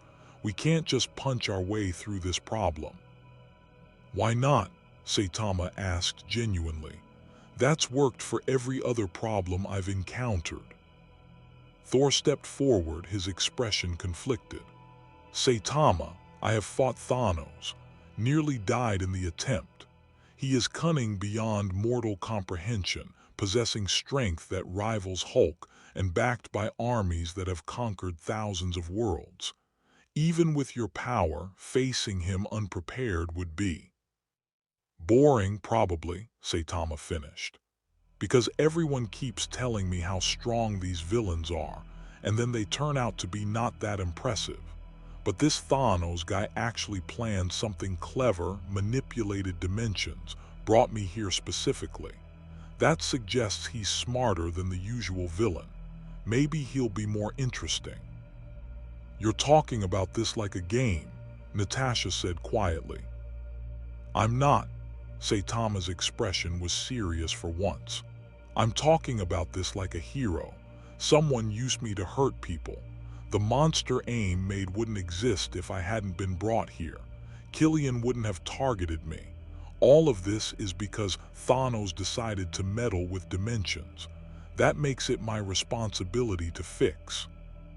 Strange studied Saitama with his mystical senses, seeing beyond the physical to the strange void where Saitama's power should register but didn't.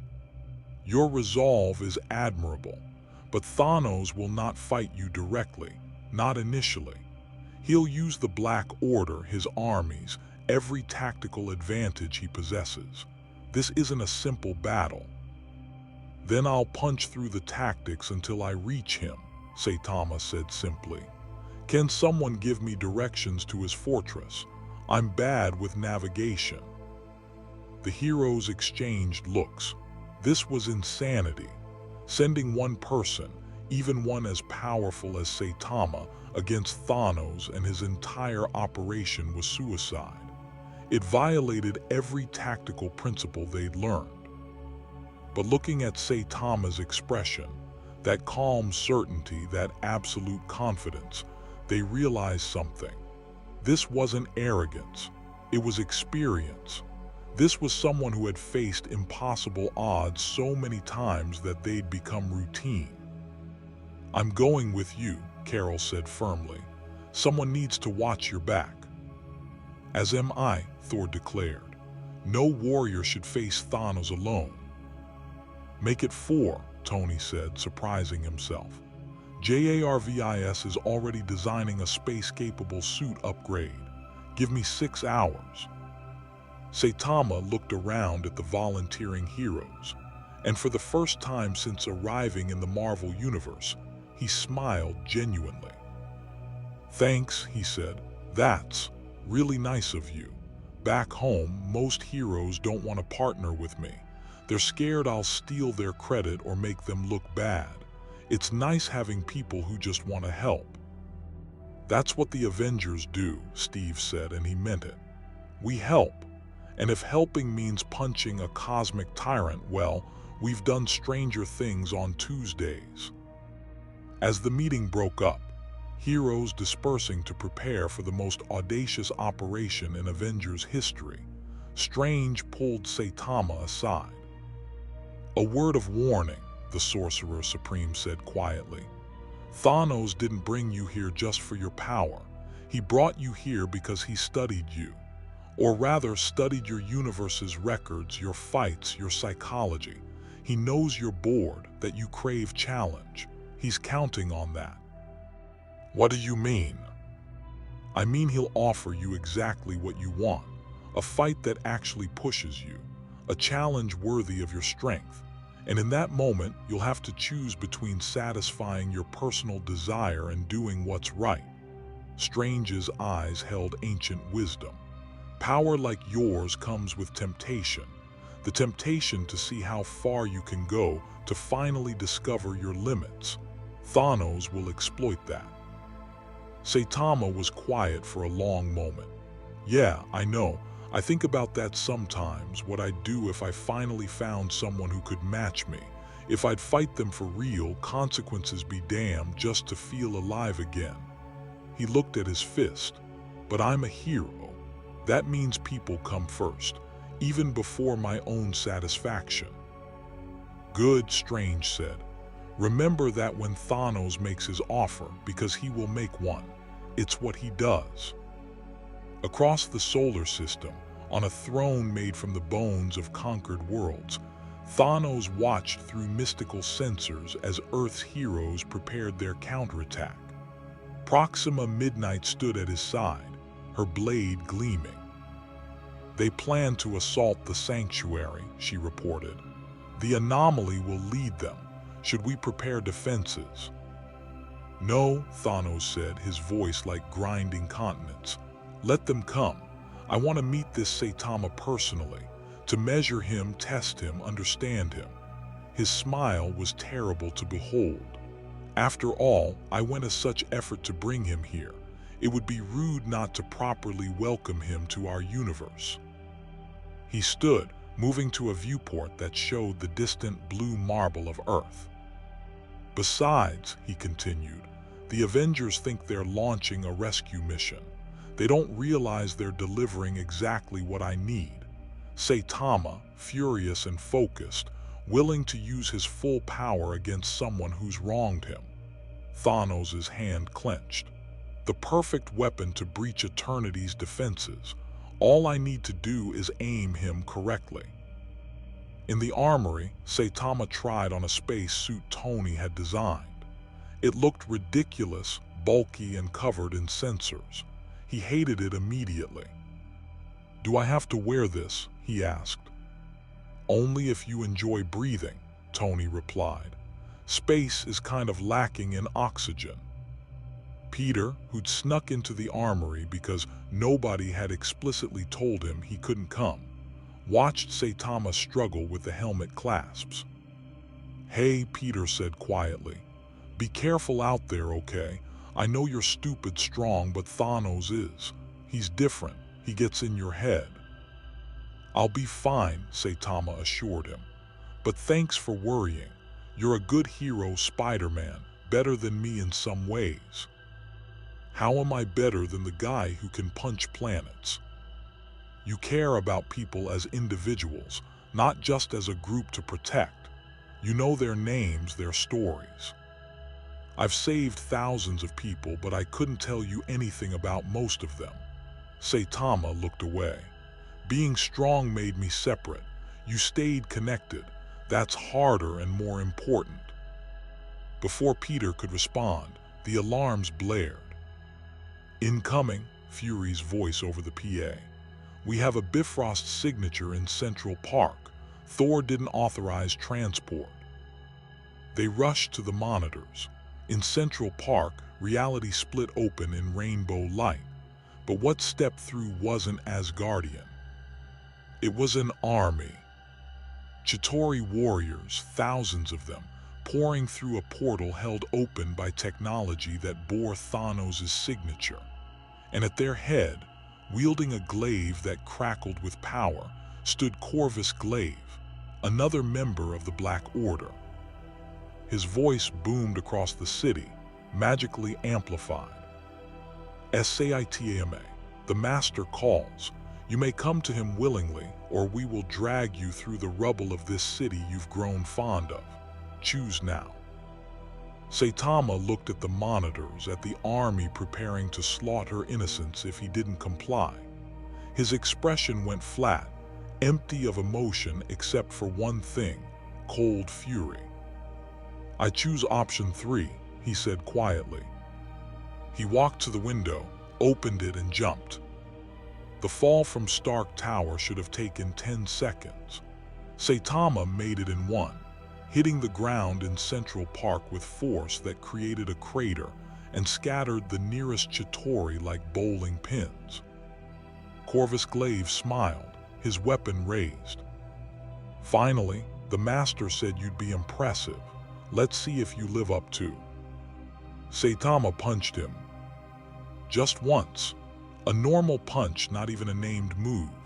Corvvis Glaive, immortal warrior who'd conquered galaxies, wielder of a weapon that could cut through anything, member of Thanos' inner circle, folded like paper. His armor crumpled, his weapon shattered.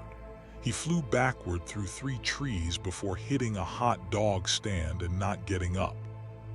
The Chitauri army froze, processing what they'd just witnessed. Saitama looked at them, and his voice carried across the park with absolute authority. "Tell Thanos if he wants me, he can come get me himself. I'm done with messengers." The Chitauri, following programming that told them to prioritize survival over honor, retreated. The portal snapped shut. In seconds, Central Park was empty except for one unconscious member of the Black Order and a destroyed hot dog cart. Tony landed beside Saitama, his helmet retracting to reveal shock. That was Corvvis Glaive. He's supposed to be unkillable." "He's not," Saitama said. "He's just never been hit hard enough before. Nobody is unkillable. They just haven't met the right punch yet." Back on the sanctuary, Thanos watched his lieutenant's defeat with interest rather than anger. Proxima Midnight tensed, expecting punishment. "Fascinating," Thanos murmured instead. Corvus lasted less than 1 second. The anomaly didn't even use his named techniques. This confirms the readings. Saitama's power truly is limitless. Perfect. "Master, perhaps we should reconsider." "No, this changes nothing. It merely confirms that I chose correctly." Thanos stood from his throne. "Prepare the sanctuary for visitors and activate the Eternity engine. It's time to discover if even infinite power can breach the walls of omnipotence." He looked at a device on his wrist, a dimensional anchor that pulsed with Saitama's unique signature. "Come to me, weapon," Thanos whispered. "Come and fulfill your purpose. Break the doors of eternity, and in doing so, deliver me godhood." In the distance, stars began to dim as the sanctuary's engines powered up, bending space itself around Thanos' fortress. The endgame was approaching. And Saitama, standing in a crater in Central Park, looked up at the sky and felt something he hadn't experienced in years. Anticipation. The modified Quinjet broke through Earth's atmosphere 6 hours later, carrying what Tony kept calling the galaxy's most unnecessarily powerful strike team. Saitama sat by the window, watching stars slide past with childlike wonder. He'd never been to space before. His dimension's technology hadn't progressed that far yet. Carol piloted with practiced ease, her cosmic awareness making her a natural navigator. Thor stood near the rear, Mjolnir humming with barely contained energy. Tony's new space armor glittered with experimental shielding, and Bruce monitored readouts that tracked their approach to the sanctuary. 15 minutes to contact, Carol announced. Saitama, you sure you don't want the spacesuit? I'm good, Saitama replied, tapping the window. If I can't breathe, I'll just hold my breath and punch faster. That is not how space combat works, Tony said, but he'd stopped trying to apply logic to Saitama's methods. The man had jumped from low orbit yesterday to test whether re-entry would hurt him. It hadn't. He'd landed in the Hudson River and complained about getting his cape wet. Strange had stayed behind, maintaining mystical surveillance and ready to extract them if things went catastrophically wrong. His final warning echoed in their minds. Thanos has had months to prepare. Whatever you encounter will be designed specifically to exploit your weaknesses. The sanctuary appeared on sensors, a massive fortress ship the size of Manhattan, bristling with weapons that could crack planets. It hung in the void like a malevolent moon, dark energy crackling across its surface. But something was wrong. The weapons weren't powering up. The shields were down. The fortress sat silent and waiting. "It's a trap," Natasha said over the comm from S.H.I.E.L.D. headquarters. "Obviously it's a trap."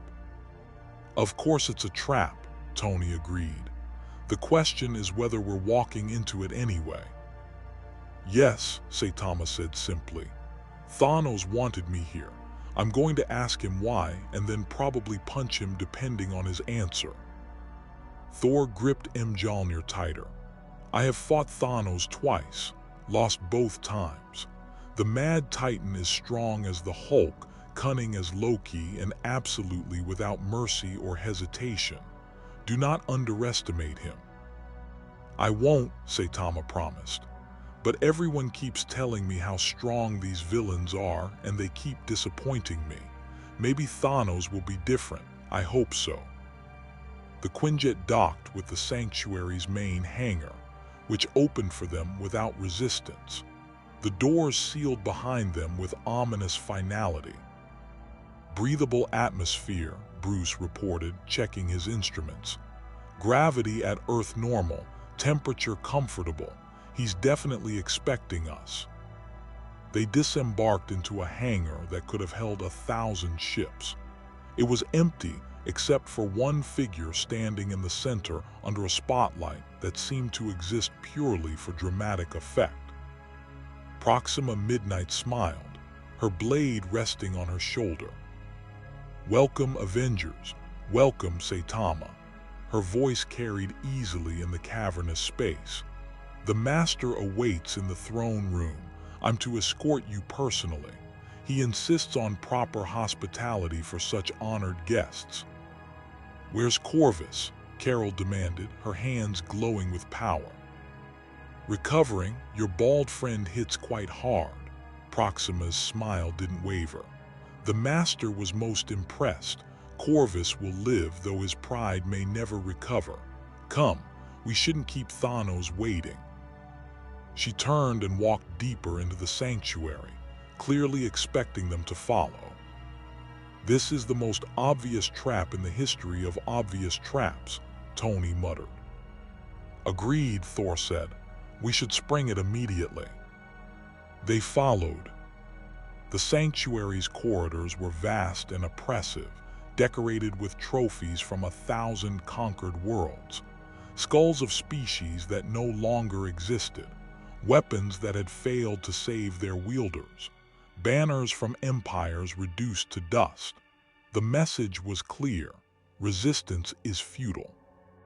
Saitama looked at a display case, containing what appeared to be a planetary defense system's core. "This Thanos guy really likes showing off," he observed. "The Master prefers establishing credibility," Proxima said without looking back. "Every piece here represents a world that thought itself safe, that believed its power sufficient. They were all wrong. Because he killed them. Because he proved them wrong about what power meant. The Master doesn't conquer through strength alone. He conquers through demonstrating that resistance is pointless, that his vision is inevitable." She paused at a massive door carved with scenes of cosmic destruction. "You, Saitama, are the first being in centuries who might actually prove him wrong. He's quite excited about it." The doors opened. The throne room was simultaneously vast and intimate. The ceiling stretched up into darkness that seemed to go on forever. The walls were lined with more trophies, more reminders of Thanos' victories. But at the center, on a throne made from some black metal that hurt to look at directly, sat the mad Titan himself. Thanos was bigger than Saitama expected. 8 feet tall, muscles that looked carved from purple granite, eyes that held terrible intelligence. He wore golden armor that seemed almost decorative on his massive frame and on his left hand. The Infinity Gauntlet, Bruce breathed. He still has it. The gauntlet was empty of stones, but its mere presence was a reminder. This was the being who'd collected 6 cosmic artifacts and used them to murder half of all life in the universe, who'd fought the combined might of Earth's heroes and won. Thanos stood, and the motion had terrible grace to it. Avengers, his voice was like continental drift, slow and inexorable. Thank you for escorting my guest. You may wait in the observation gallery. What I have to say is for Saitama alone. Not happening, Carol said, energy flaring. Whatever you're planning. Thanos raised one hand and the Avengers froze. Not physically restrained, but held by something more fundamental. Raw will, cosmic power, authority that demanded obedience. All except Saitama, who remained completely unaffected. Impressive, Thanos said, studying Saitama with open fascination. My power touches all things in this universe, all except you. You truly are from outside, aren't you? Beyond my reach, beyond conventional law. Let them go, Saitama said quietly. No, Thanos smiled. But I won't harm them. They'll simply observe from a safe distance while you and I have a conversation. After traveling so far, that seems fair. The frozen Avengers rose into the air, drifting to a gallery high above the throne room floor. They could see and hear everything but couldn't interfere. Tony's armor tried to override the force holding him, failed. Thor called lightning. It dissipated harmlessly. Carol channeled binary power. It couldn't break through whatever Thanos had done. Now then, Thanos descended from his throne, walking towards Saitama with measured steps. Let me properly introduce myself. I am Thanos of Titan. I have conquered galaxies, commanded armies, wielded the power of gods. I have looked upon eternity itself and dared to demand its throne. And I have been denied at every turn by one simple limitation. He stopped 10 feet from Saitama, his height and bulk making him literally look down on the hero. Power, Thanos continued. No matter how much I accumulate, there is always a wall I cannot breach. The abstract entities, eternity, infinity, death herself, they exist beyond conventional force. To truly reach them, to make them acknowledge my will, requires power that transcends measurement, power like yours. So you brought me here to use me as a weapon, Saitama said. That's what Strange figured out. Correct, the weapon is crude terminology. Thanos began to circle Saitama slowly, studying him from every angle. I prefer to think of you as a key. A very specific key that can open a very specific lock. You see, I've studied your universe's records extensively, fought my way through dimensional barriers to access the Hero Association's files, witness footage of your battles, analysis of your power. That's creepy. That's thorough, and what I learned fascinated me. You're not a mutant, not enhanced by external force, not blessed by cosmic entities. You achieved limitless power through dedication alone, through breaking what your universe calls the limiter. Thanos' eyes gleamed. Do you understand how revolutionary that is? It means anyone with sufficient will and sacrifice could potentially achieve what you have. It means power isn't finite, it's a matter of determination. So, lots of people work hard. But only you succeeded. Only you pushed past the breaking point where normal beings stop, Where their bodies fail, their minds crack, their spirits yield. You kept going. And on the other side of that impossible threshold, you found infinity. Thanos stopped in front of Saitama again. I respect that. In another reality, we might have been allies, both of us seeking to transcend limitations imposed by the universe. I didn't do it to transcend anything, Saitama said. I did it to be a hero, to save people. And has it made you happy? The question was genuinely curious. Having power so absolute that nothing challenges you, winning every battle before it begins, living in a world where you can never be surprised, never be threatened, never truly tested. Saitama was silent. I thought not, Thanos smiled, and it was almost sympathetic. That's why I chose you specifically, not just for your power, but for your emptiness. You're bored, Saitama, profoundly, existentially bored, and I can offer you something no one else in any universe can. What? A real fight. The throne room shuddered. Power began flowing from hidden generators throughout the sanctuary, converging on Thanos. The infinity gauntlet on his hand began to glow, not with the light of the stones, but with something else. Something that made reality itself recoil. I don't have the infinity stones anymore, Thanos explained as energy wreathed his body. I returned them to preserve balance as I promised, but I kept something more valuable, the understanding of how they work, how to channel cosmic power through will alone. His form began to change, growing, muscles expanding, power radiating from him in visible waves.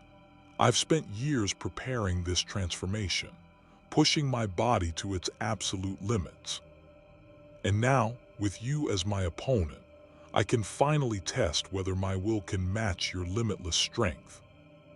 Above, the trapped Avengers watched in horror as Thanos grew to match Saitama's power level, or at least, what Thanos thought Saitama's power level was.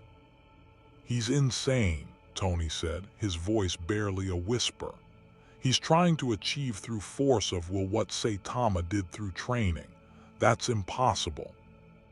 Nothing is impossible for Thanos, Thor said grimly. That's what makes him terrifying. He believes he can do anything, and sometimes belief is enough. On the floor below, Thanos had transformed into something that radiated cosmic-level power. Not quite abstract entity, but far beyond any normal being.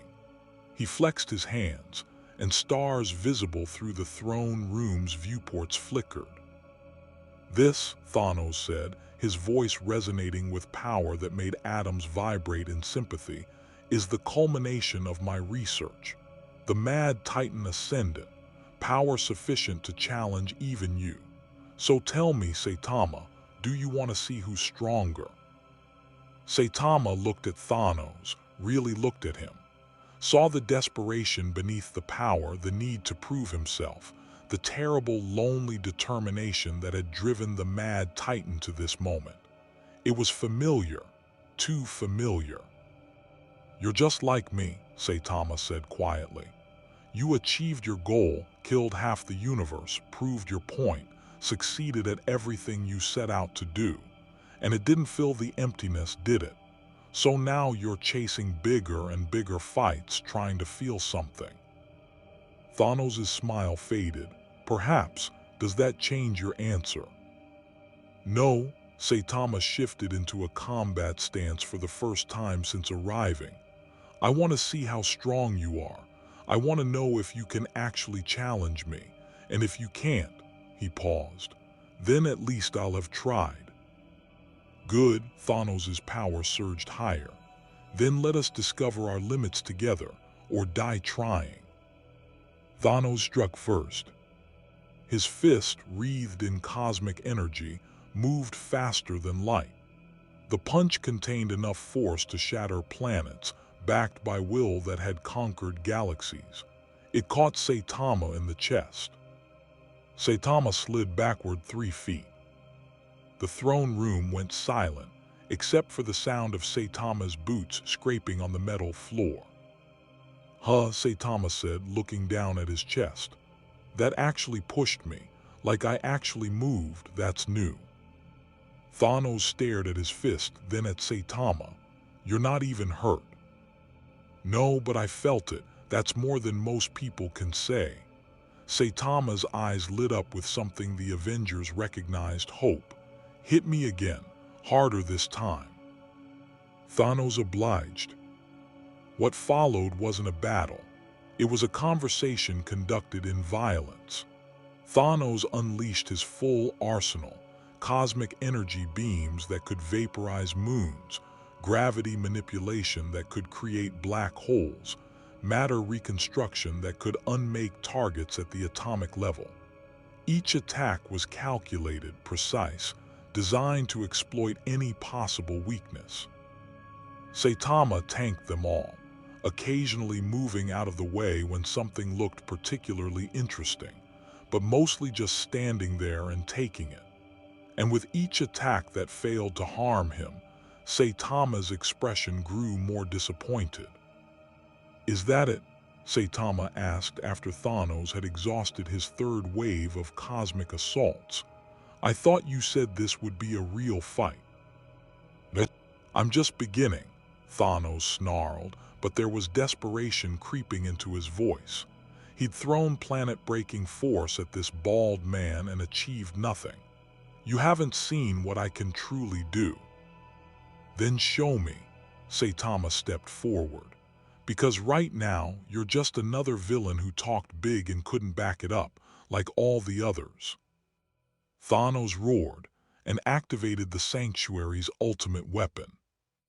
The entire fortress shuddered as massive generators came online, drawing power from the surrounding star system.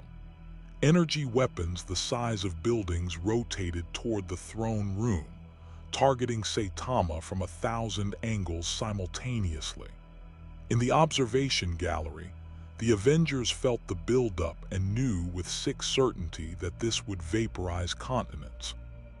Fire. The throne room became pure light. Energy sufficient to crack a planet's core converged on Saitama from every direction. The assault lasted for 30 seconds, reality itself screaming under the strain. When the light faded, Saitama stood in a crater, his cape slightly singed.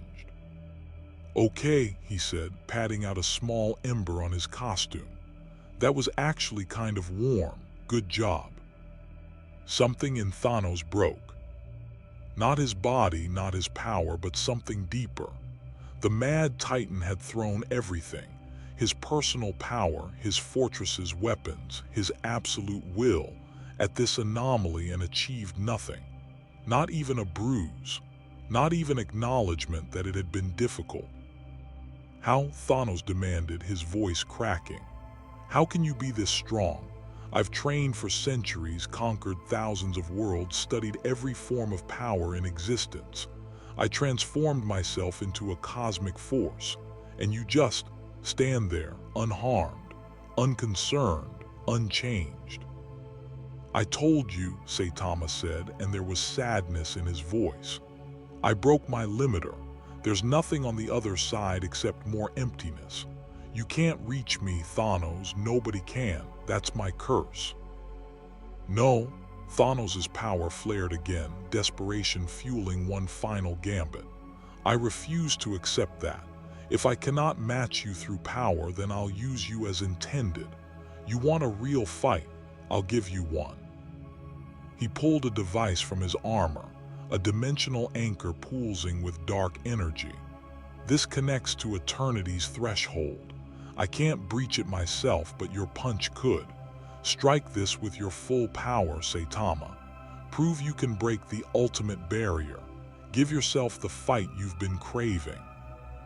And if I do, Saitama asked, you get to become God. We both get what we want. You get eternity as an opponent, an abstract entity that might actually challenge you. I get access to cosmic omnipotence. Everyone wins. Above, Bruce was frantically working his comm, trying to break through whatever was jamming them. Saitama, don't. If Thanos reaches eternity. But Saitama was looking at the anchor, and in his eyes was terrible temptation. A fight with eternity. A being that represented the entire universe. Something that might finally, actually be strong enough to match him. I could do it, Saitama said quietly. I could finally find out how strong I really am. Face something that might actually hurt me. Feel alive again. Yes, Thanos urged, holding out the anchor. You deserve this. After achieving such power, you deserve to test it properly. One punch, Saitama. One serious punch and we both get our deepest desire. Saitama reached for the anchor. Then he stopped. No, he said simply. What? I said no. Saitama pulled his hand back. You're right that I want this, that I'm bored and empty and desperate for a real challenge, but I'm a hero first, and a hero doesn't endanger everyone just to satisfy his own needs. You're refusing. Thanos couldn't comprehend it. You're refusing absolute power, the ultimate fight, everything you've been searching for. Yeah, Saitama looked at his fist. Because if being a hero means being bored forever, that's fine.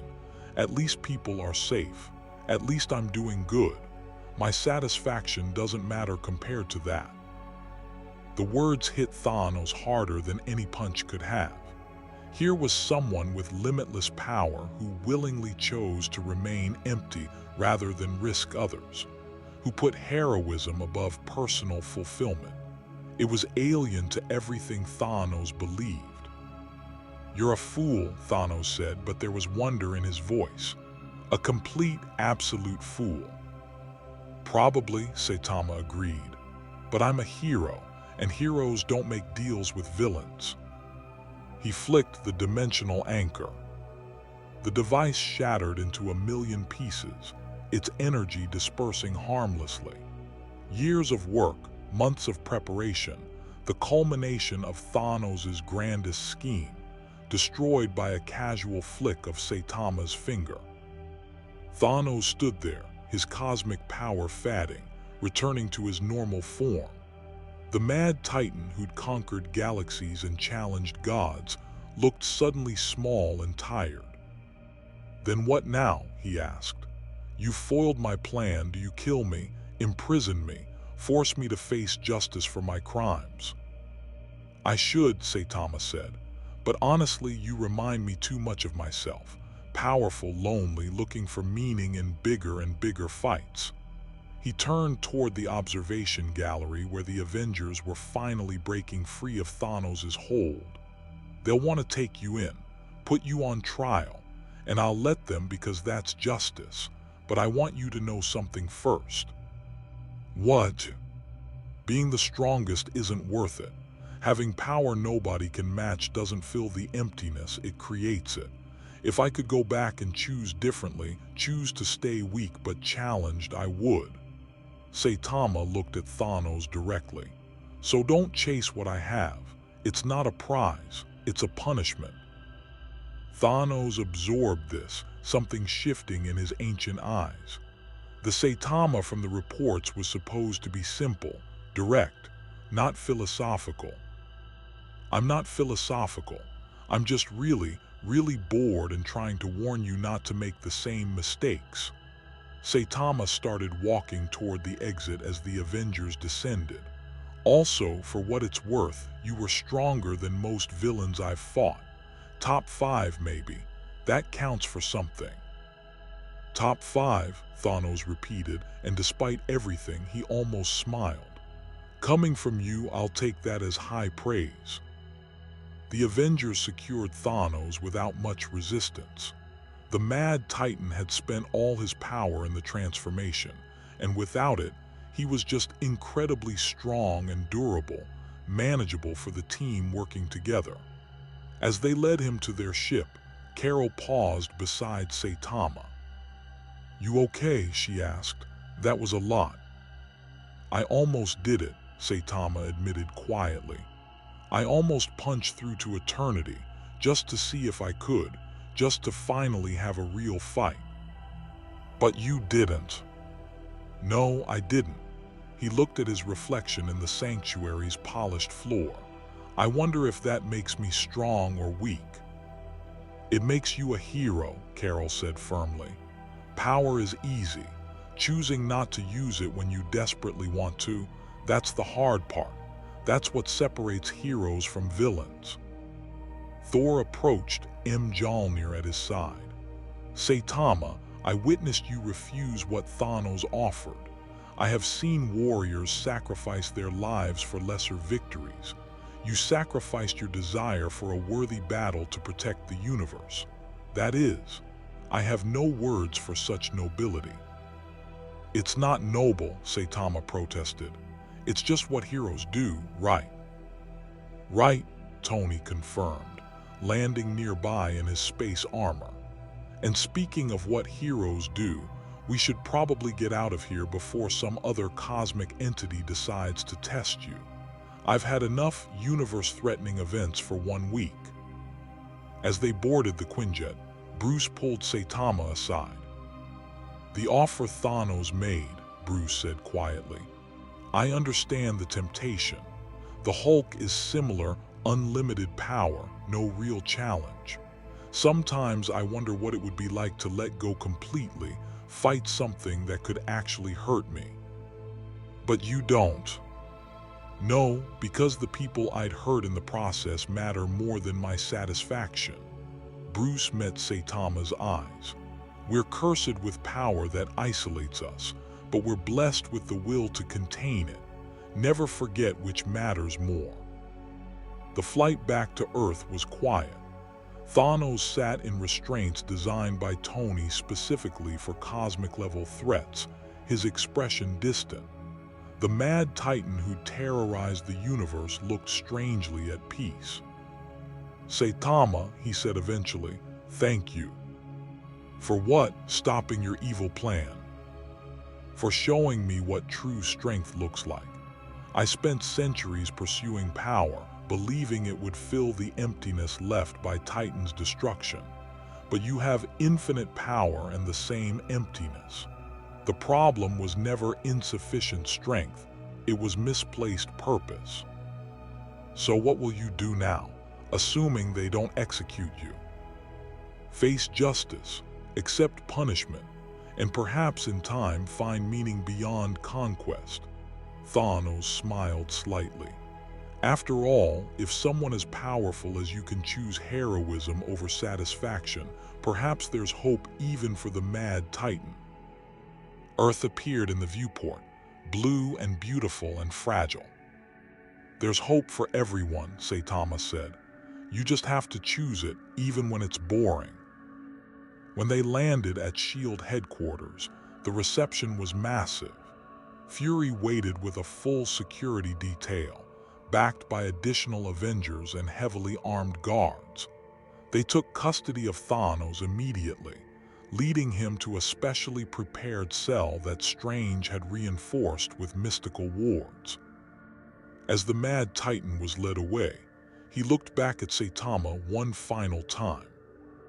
In another universe, Thanos called out, we would have been magnificent opponents.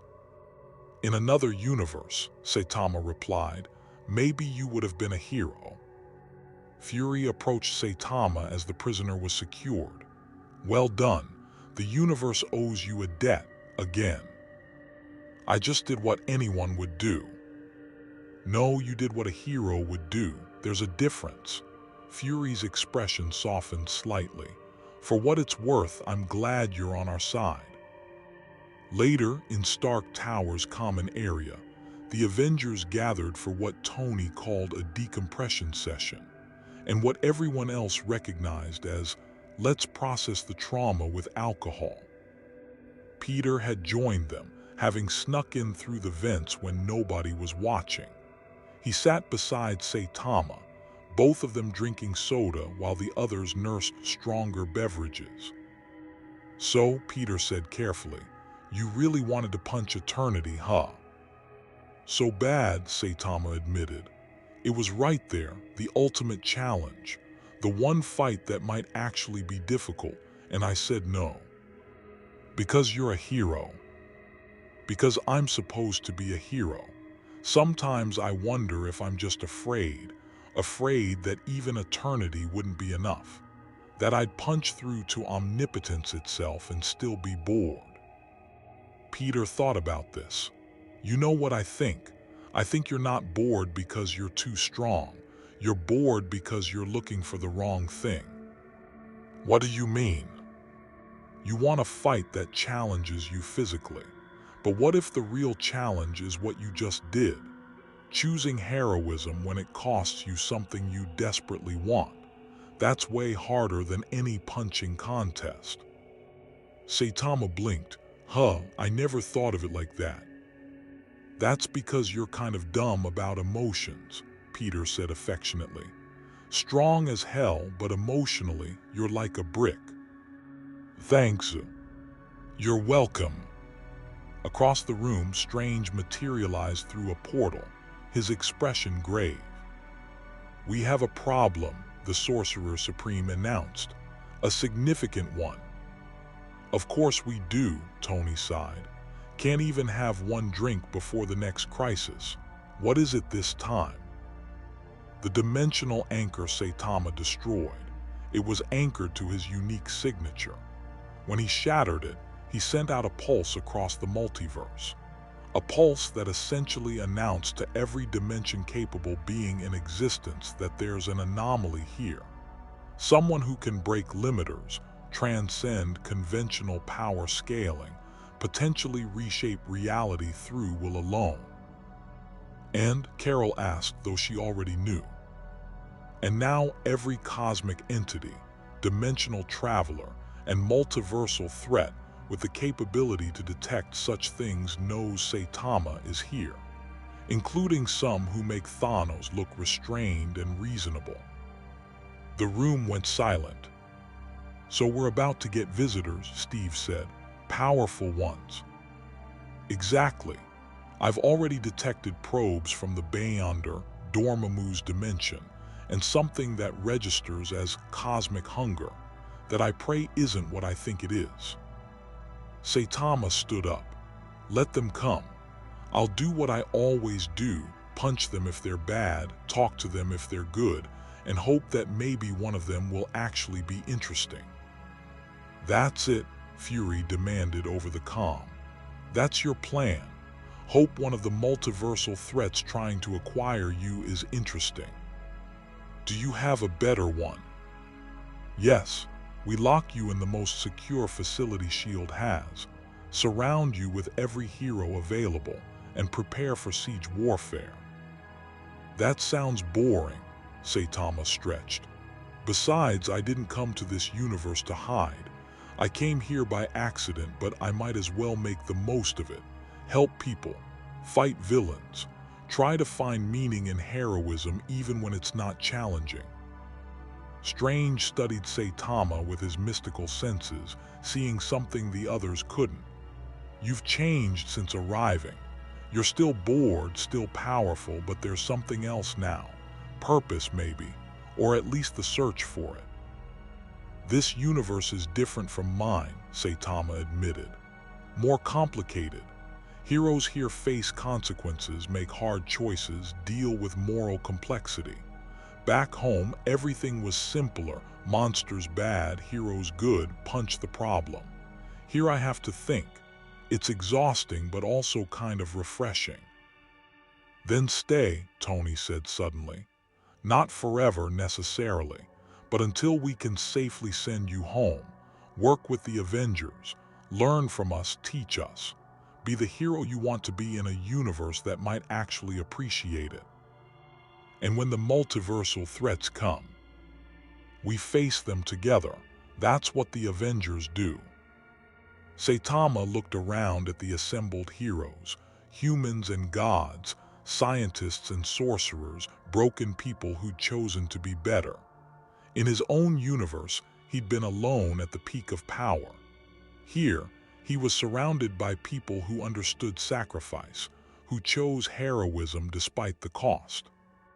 "Okay," he said, "I'll stay for a while until we figure out how to send me home safely without destroying the multiverse in the process."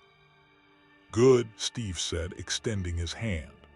"Welcome to the Avengers, Saitama, provisional member but welcome nonetheless." Saitama shook his hand, and for the first time since arriving in the Marvel Universe, he felt like he might actually belong somewhere. Outside, in the space between realities, entities took notice. The Beyonder marked Earth as a location of interest. Dormammu plotted conquest, and something vast and ancient that fed on universes turned one cosmic eye toward the blue planet that harbored such fascinating prey. The storm was coming. But for now, in Stark Tower, surrounded by new friends and complicated heroism, Saitama allowed himself to feel something other than boredom. He felt hope. The entity that called itself Galactus had consumed 14,000 planets across 300 galaxies over the span of 5 billion years. It had witnessed the birth and death of civilizations, seen species rise to cosmic prominence and fall to dust, and never once felt anything resembling curiosity about the beings it devoured. Until now. The devourer of worlds hung in space beyond Jupiter's orbit, its massive form radiating power that bent reality around it like cloth around a weight. It stared at Earth through senses that perceived across dimensions, and for the first time in eons, it hesitated. There was something on that planet, something that registered as impossible across every spectrum of cosmic awareness. A void where limitless power should create infinite density, a being that existed outside the natural order. Galactus needed to understand this anomaly. More importantly, Galactus needed to consume it. The alarm woke Saitama at 3 a.m. He'd been dreaming about grocery shopping in his dimension, a peaceful dream that turned into a nightmare when he realized all the sales had expired. He sat up in the guest room Tony had given him, rubbing his eyes as klaxons blared throughout the tower. "All Avengers to the briefing room," Jarvis announced calmly despite the chaos. "We have a cosmic-level threat approaching Earth. Director Fury has classified this as an extinction event." Saitama pulled on his hero costume. Tony had made him 3 copies after the original got too damaged, and headed to the briefing room. The other Avengers were already assembling, some in pajamas, others in full combat gear. The holographic display showed Jupiter's orbit. And there, impossible to miss, was Galactus. "Oh no," Bruce said, his face going pale. "Oh no, no, no." "What?" Saitama asked, looking at the purple giant. "Who's the big purple guy? Is he related to Thanos?" "That's Galactus," Strange said, his voice tight. "The devourer of worlds, a cosmic entity that predates this universe. He feeds on the life energy of planets to sustain himself, and he's looking at Earth."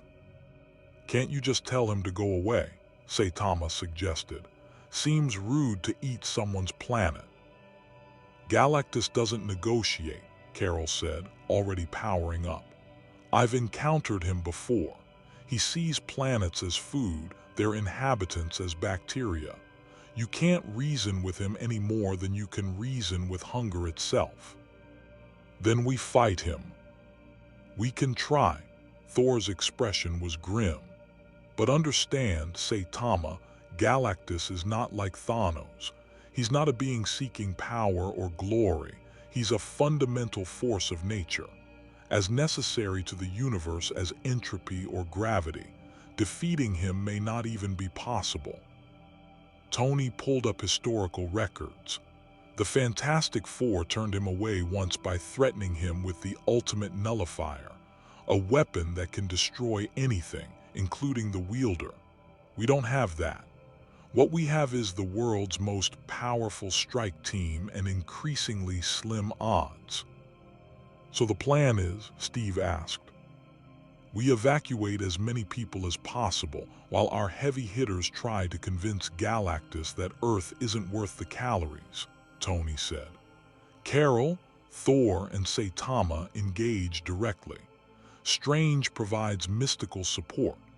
The rest of us coordinate planetary evacuation and pray for a miracle. I have a different idea, Saitama said. Everyone turned to look at him. What if I just ask him nicely to leave before we start punching? You want to negotiate with Galactus? Fury's voice came over the comm, flat with disbelief. The entity that has ignored every diplomatic overture in recorded history. Can't hurt to try, Saitama shrugged. And if he says no, then I'll punch him, see how that goes. Strange stared at Saitama like he'd suggested juggling black holes. That is either brilliant or suicidal, and I genuinely cannot determine which. Story of Saitama's life, Peter muttered from the corner where he definitely wasn't supposed to be. 30 minutes later, Saitama stood on a S.H.I.E.L.D. platform floating in space, held aloft by technology Tony swore was safe. Carol hovered nearby in her binary form, radiating enough power to be visible from Earth. Thor stood with Mjolnir crackling, his Asgardian physiology protecting him from the vacuum. Strange had created a mystical bubble allowing them to breathe and communicate. And before them, Galactus approached. The Devourer's true size was impossible to comprehend. He appeared roughly humanoid and 50 feet tall, but that was merely how human perception chose to interpret something that existed across multiple dimensions simultaneously. His armor gleamed with cosmic power. His face, hidden behind a helmet that had witnessed the deaths of universes, revealed nothing. When Galactus spoke, reality vibrated with his voice. Bings of Earth, I am Galactus. I have come to feed. Your world shall sustain me. This is not negotiable. This is inevitable. Hi, Saitama said, waving. I'm Saitama. I'm actually not from this Earth originally, but I've been staying here and the people are nice. Could you maybe eat a different planet? One without people on it. Galactus's helmet tilted slightly, a motion that somehow conveyed cosmic confusion. You request that I spare this world. Yeah, if it's not too much trouble. I am Galactus. I do not spare worlds, I consume them. This is my nature, my purpose, the reason for my existence. That sounds lonely, Saitama observed. Just eating planets all the time, never stopping to appreciate them. Don't you get bored? The question seemed to genuinely puzzle Galactus. The cosmic entity paused, perhaps for the first time in millennia, considering a concept beyond hunger. Boredom is not something I experience, I am hunger. Hunger does not become bored, it simply seeks sustenance. Well, I'm pretty strong, Saitama said conversationally, and I get bored all the time. Maybe if you had something else to do besides eating, you wouldn't be so focused on it. You dare suggest I alter my cosmic purpose? Galactus's voice carried a hint of something that might have been curiosity. You, who are barely a mote in the span of eternity. I'm suggesting you might want to consider hobbies, Saitama replied. Eating is important, but so is having interests. Do you like any planets for reasons other than food? Have you ever just looked at one and thought it was pretty?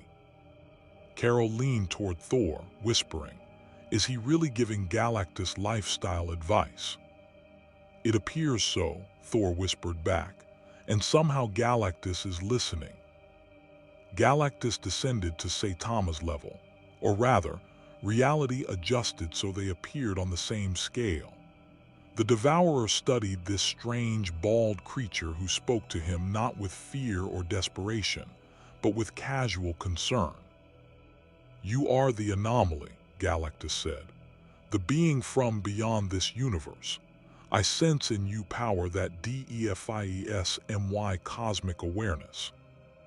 Limitless potential contained in finite form. You are interesting." "Thanks, you're pretty interesting too. Huge, ancient, literally eat planets. That's pretty unique. For EONS, nothing has been interesting to me. All is merely sustenance or obstacle. Yet you stand before Galactus and speak of boredom, of HOBBIS. As THOUGH, I were merely another being rather than a fundamental force." "Well, you're talking to me, so you must be more than just hunger. Hunger doesn't have conversations." Galactus was silent for a long moment, processing this logic. In his ancient mind, something shifted. This anomaly had identified something Galactus himself had never considered, that perhaps he was more than his function, that consciousness beyond hunger might exist within him. "Your world," Galactus said finally, "contains energy I require, yet it also contains you, a being who may represent something I have never encountered. So you'll leave Earth alone?" Saitama asked hopefully. "I will make you an offer. Fight me. Truly fight me with all your power. If you can harm me, truly harm the devourer of WORLDS, I shall seek sustenance elsewhere. If you cannot, I consume your world and you with it." "That's a terrible offer," Carol interjected. "We're not betting Earth on a fist fight." "It is the only offer, Galactus. I hunger, yet I am curious. Satisfy my curiosity, anomaly, and I shall spare your adopted home."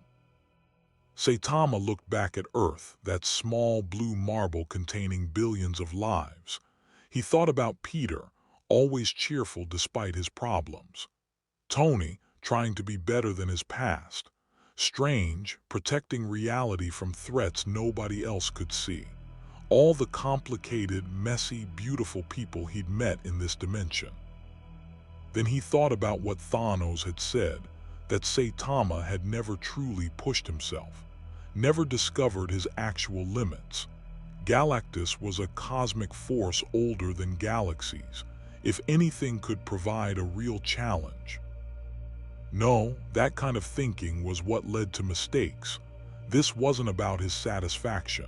This was about protecting people. "Okay," Saitama said. "I'll fight you, but I'm not doing it to test myself. I'm doing it to save Earth. There's a difference. The motivation matters not, only the outcome." Galactus raised one massive hand. "Come, anomaly. Show Galactus what exists beyond limits." Saitama jumped. He covered the distance to Galactus in a blink, fist pulled back for a normal punch. The blow caught Galactus in the chest plate with force that cracked Jupiter's moons from the shockwave. Galactus rocked backward slightly.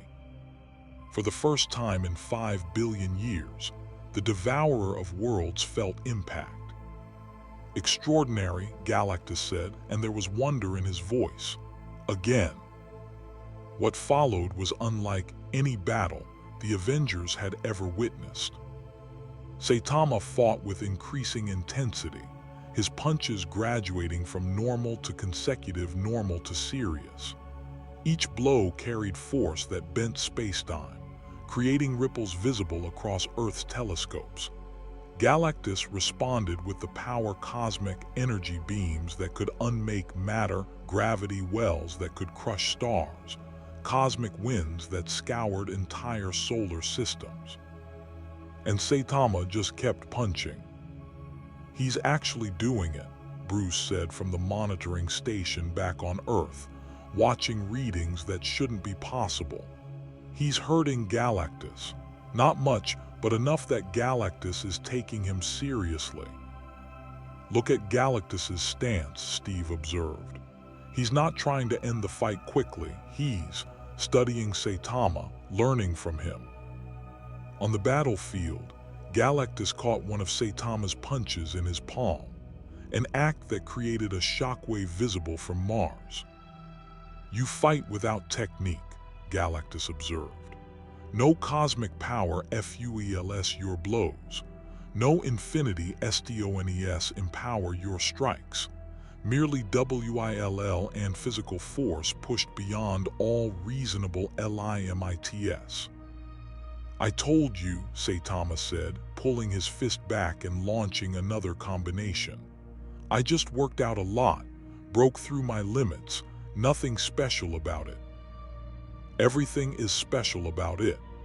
Galactus blocked the punches, each impact denting his cosmic armor in ways nothing had in eons.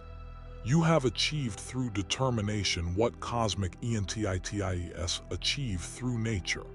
You are proof that will transcends cosmic law. So will you leave Earth alone?" "Only if you truly harm me." Galactus's eyes began to glow with purple light. "Thus far, you have merely impressed me. Harming Galactus requires something more." The Devourer unleashed his full power. Space itself cracked. The power cosmic flooded the battlefield in waves that would have destroyed planets.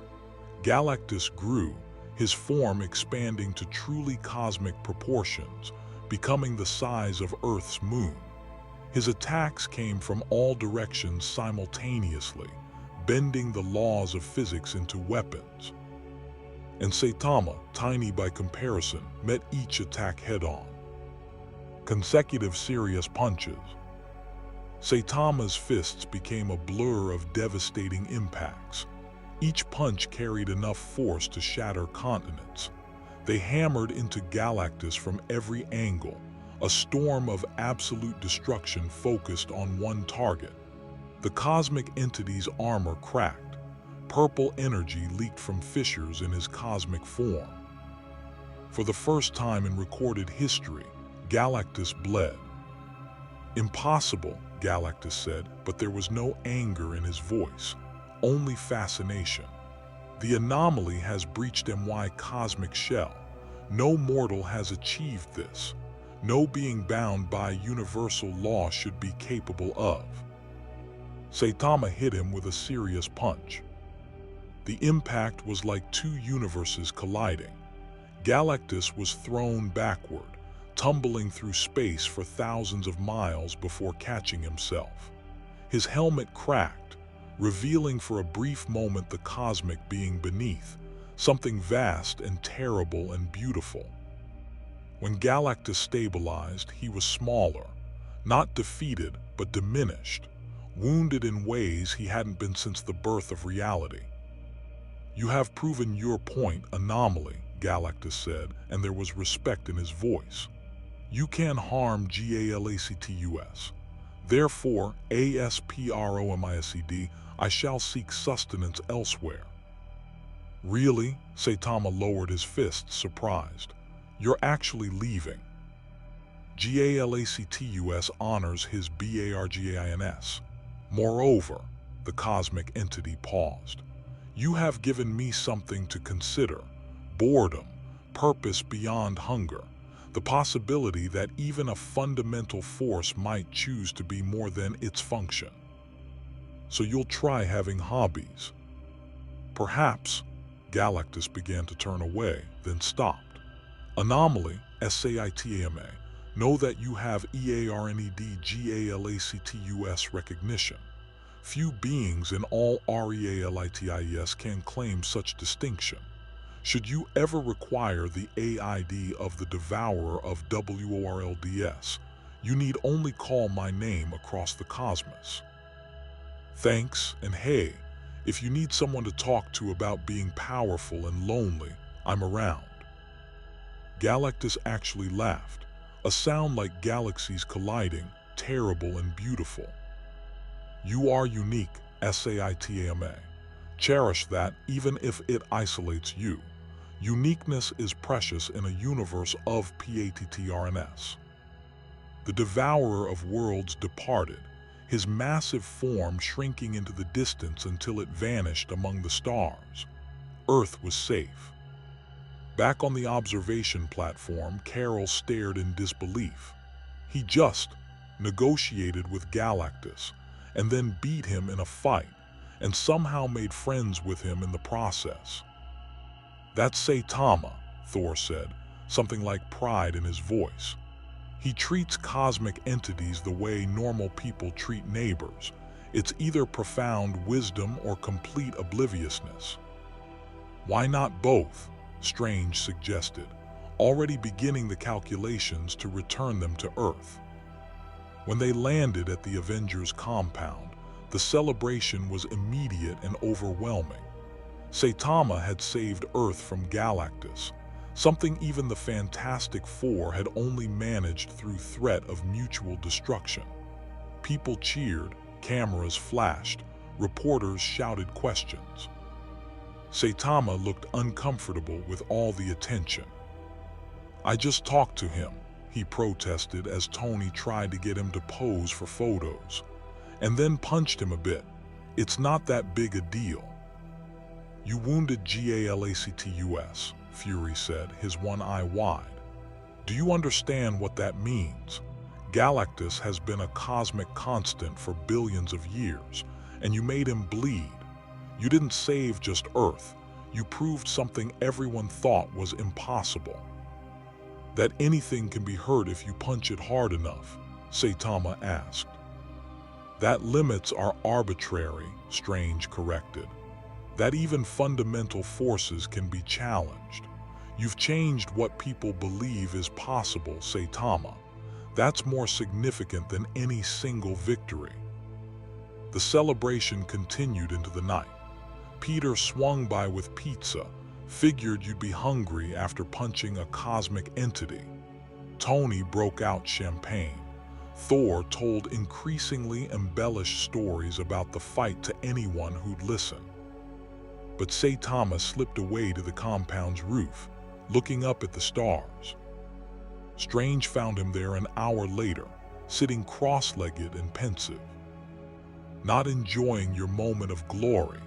the Sorcerer Supreme asked, materializing beside him.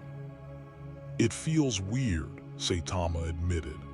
"Everyone's celebrating that I hurt Galactus, but that's not what I was trying to do. I just wanted to protect Earth. The fact that I could hurt him was just a side effect." "You're disappointed," Strange observed. "Even Galactus wasn't a real challenge." "He was the closest I've come," Saitama said quietly. "I actually had to use consecutive serious punches. That's more effort than I've needed in years. But yeah, I'm disappointed. Because even the devourer of worlds, even a cosmic force billions of years old, couldn't actually threaten me. Couldn't make me worried. Couldn't give me that feeling I used to get when I wasn't sure if I'd win. Some would call that a blessing. Some would be wrong." Saitama looked at his hands. "I thought coming to this universe would be different. All these powerful heroes and villains, cosmic entities and infinity stones, magic and science beyond what my dimension has. Surely something here could challenge me." He paused. "But it's the same. I'm still too strong, still separate, still bored." Strange sat down beside him. "Can I tell you something, Saitama? Something I've learned from observing the fundamental structure of reality." "Sure." "You're looking for meaning in the wrong place. You want a physical challenge, something that can match your strength. But the universe isn't designed that way. Power escalates infinitely. Even if you found something stronger than you today, you'd probably surpass it tomorrow. That's not a limitation of this universe. It's the nature of limitless growth. So I'm stuck like this forever, powerful and empty." "No, you're stuck until you realize the real challenge isn't finding something stronger. It's finding meaning despite being the strongest." Strange gestured to the compound below where the Avengers still celebrated. Those people down there, they have limits, physical, mental, emotional, and yet they choose heroism every day despite those limits. They sacrifice, struggle, question themselves. Their heroism costs them something. And mine doesn't, Saitama finished, because nothing can threaten me. So choosing to be a hero isn't really a choice. It's just what I do because I can. Exactly. But today, when Galactus offered to test you to let you finally discover your limits, you said no, not because it wouldn't challenge you, but because it would risk Earth. You chose protecting others over your own desire. That cost you something, your opportunity for a real fight. Saitama thought about this. So the challenge isn't physical combat. It's making the right choice when the wrong choice is what I actually want. Now you're getting it, Strange smiled. Every time you choose heroism over satisfaction, duty over desire, protection over personal fulfillment, that's the real test. That's what separates you from Thanos, from Galactus, from every powerful being who let their strength dictate their choices. That's a much harder challenge than punching things. Yes, it is, but it's the only challenge that matters for someone with your power. They sat in silence for a while, watching the stars. Finally, Saitama spoke. Strange, thank you for helping me understand. You're welcome, and Saitama, for what it's worth, I think you're passing the test. Every day you choose to be bored rather than endanger others to satisfy yourself, you prove you're more than just power. You're a hero in the truest sense.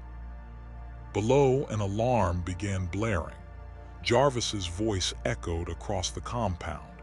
Multiple dimensional breaches detected. Entities incoming from various realities. This appears to be coordinated. Saitama and Strange rushed to the edge of the roof.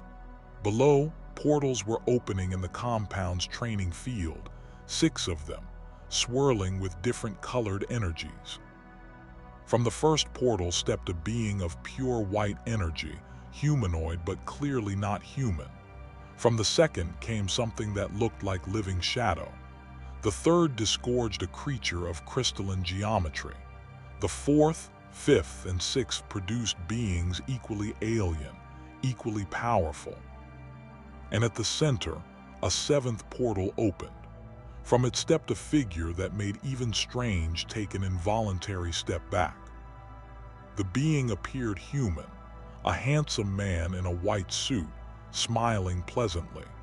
But to mystical senses, he registered as something far greater, something that existed across infinite realities simultaneously. "Hello," the man said cheerfully.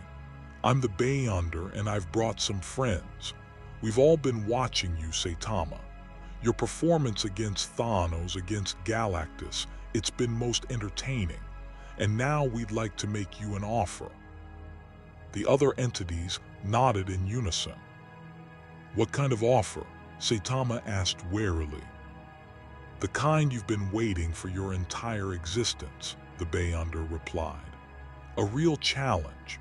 7 cosmic beings from 7 different realities, each of us possessing power that transcends normal universal law. We want to fight you, all of us, at once. And we promise you this, we will make you struggle. We will make you doubt. We will give you the battle you've been craving. And if I say no, then we'll destroy this universe and move to the next one. Not out of malice, we're just very bored. And destroying universes gives us something to do. But if you fight us, really fight us with everything you have, we'll leave this reality intact regardless of who wins. Entertainment in exchange for Earth's safety. Seems fair, doesn't it?" Around the compound, Avengers were mobilizing. Tony's armor, Thor's lightning, Carol's cosmic power, all of it paling in comparison to the entities assembled in the training field. Saitama looked at Strange. Is he telling the truth about being able to destroy the universe? Yes, Strange said grimly. The Beyonder alone could do it. With 6 equally powerful allies, it would be trivial. And about giving me a real fight. Also, yes, combined, they represent more raw power than anything in this universe. Even you might actually, Strange paused, even you might find them challenging. It was everything Saitama wanted. 7 opponents who promised to actually test him. A fight where he might, finally, after so many years, feel something other than boredom. Where he might discover his limits, prove himself, feel alive. All he had to do was accept.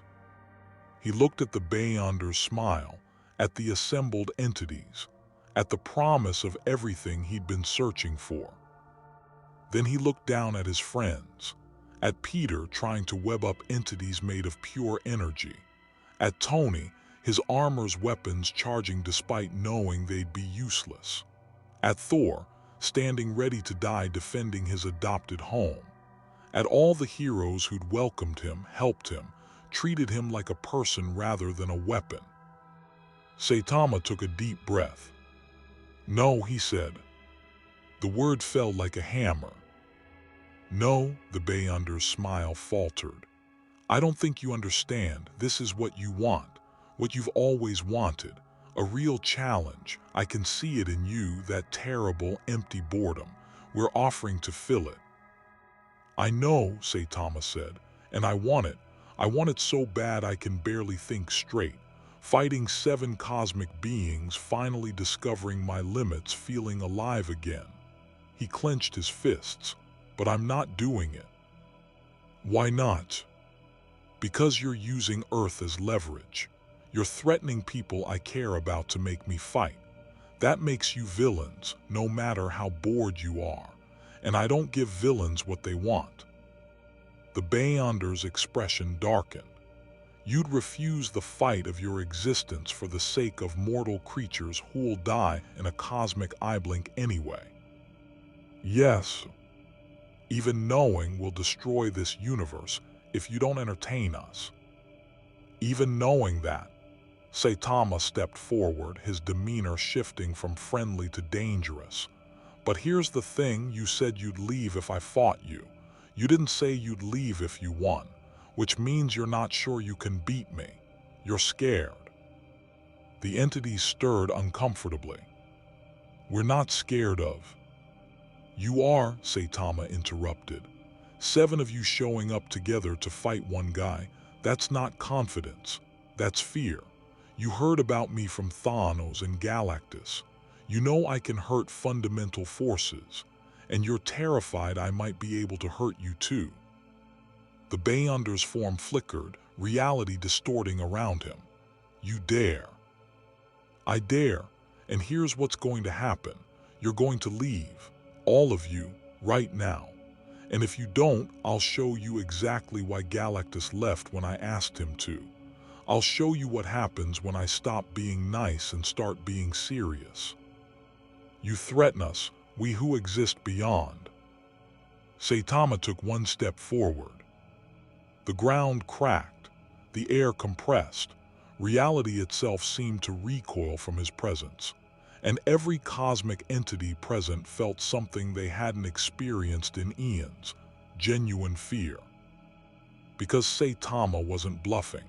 His power, unleashed without restraint, would damage them, maybe even destroy them, and they knew it.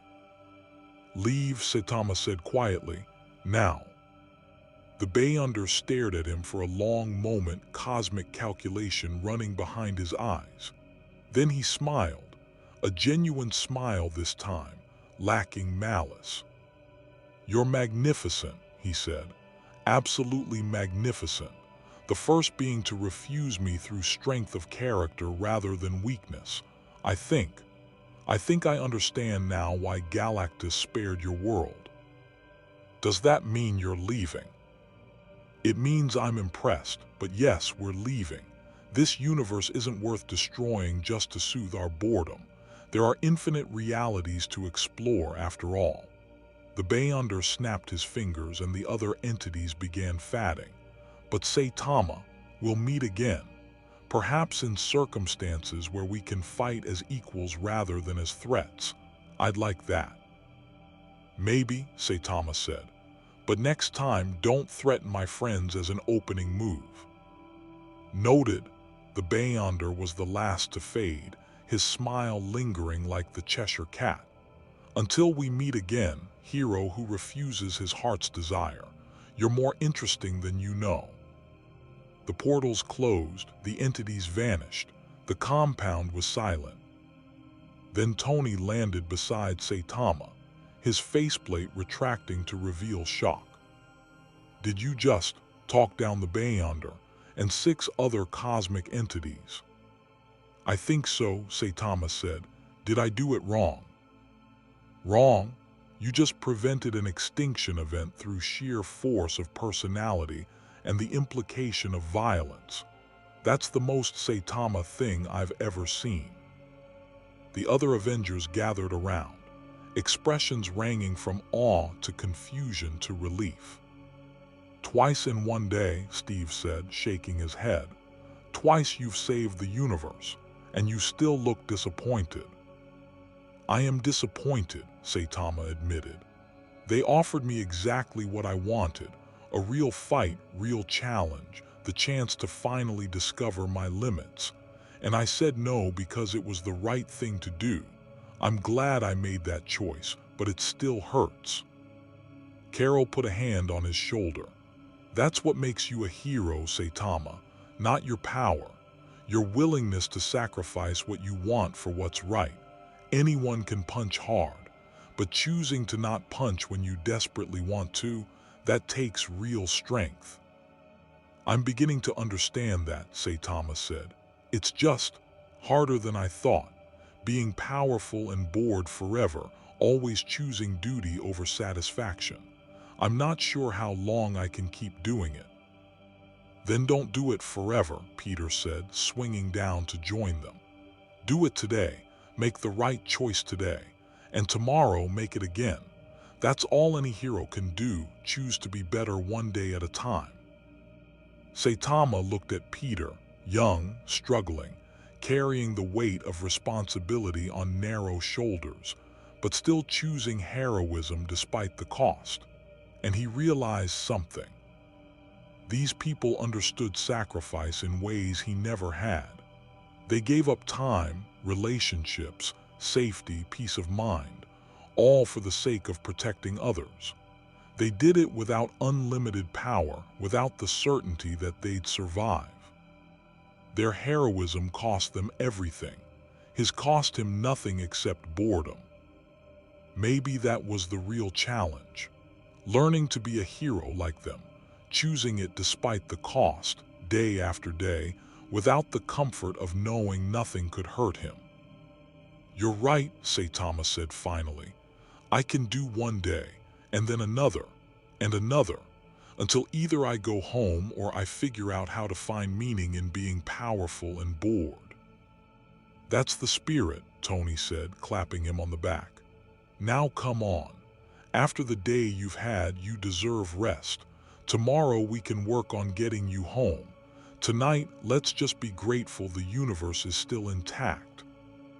As they walked back to the compound, Strange pulled Saitama aside one more time. You passed the test, the Sorcerer Supreme said quietly. Twice today you chose others over yourself. The Beyonder was your final temptation, everything you've ever wanted offered on a silver platter, and you refused. Yeah, I did. Saitama didn't sound happy about it.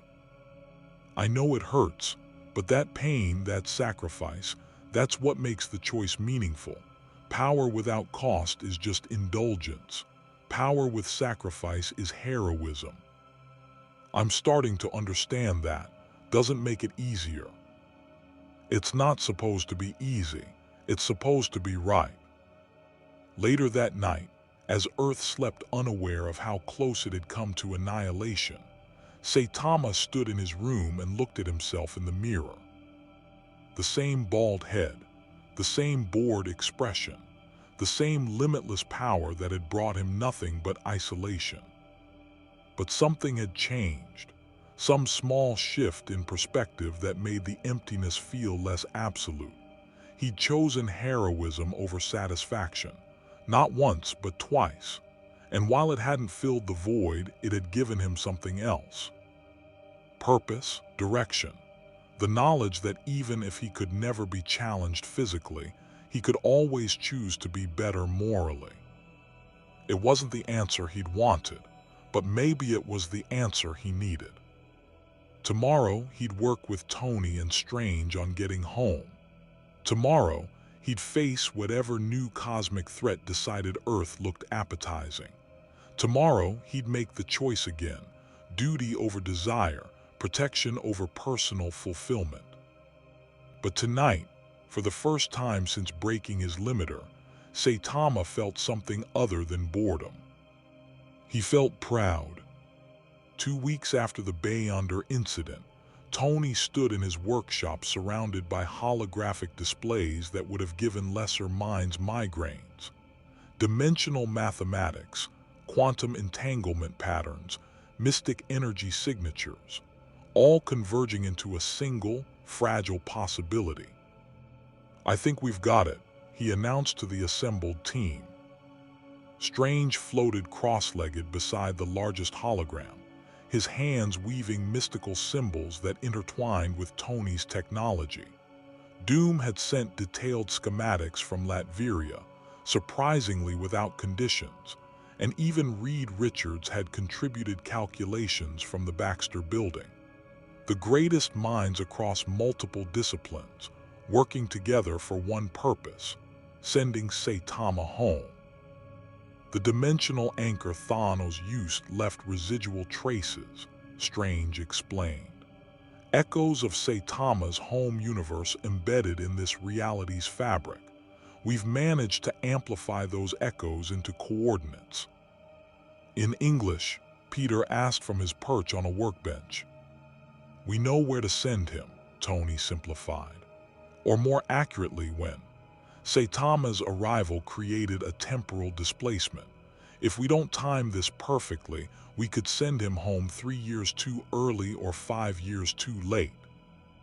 Saitama sat quietly in the corner, his simple presence somehow grounding the complex conversation.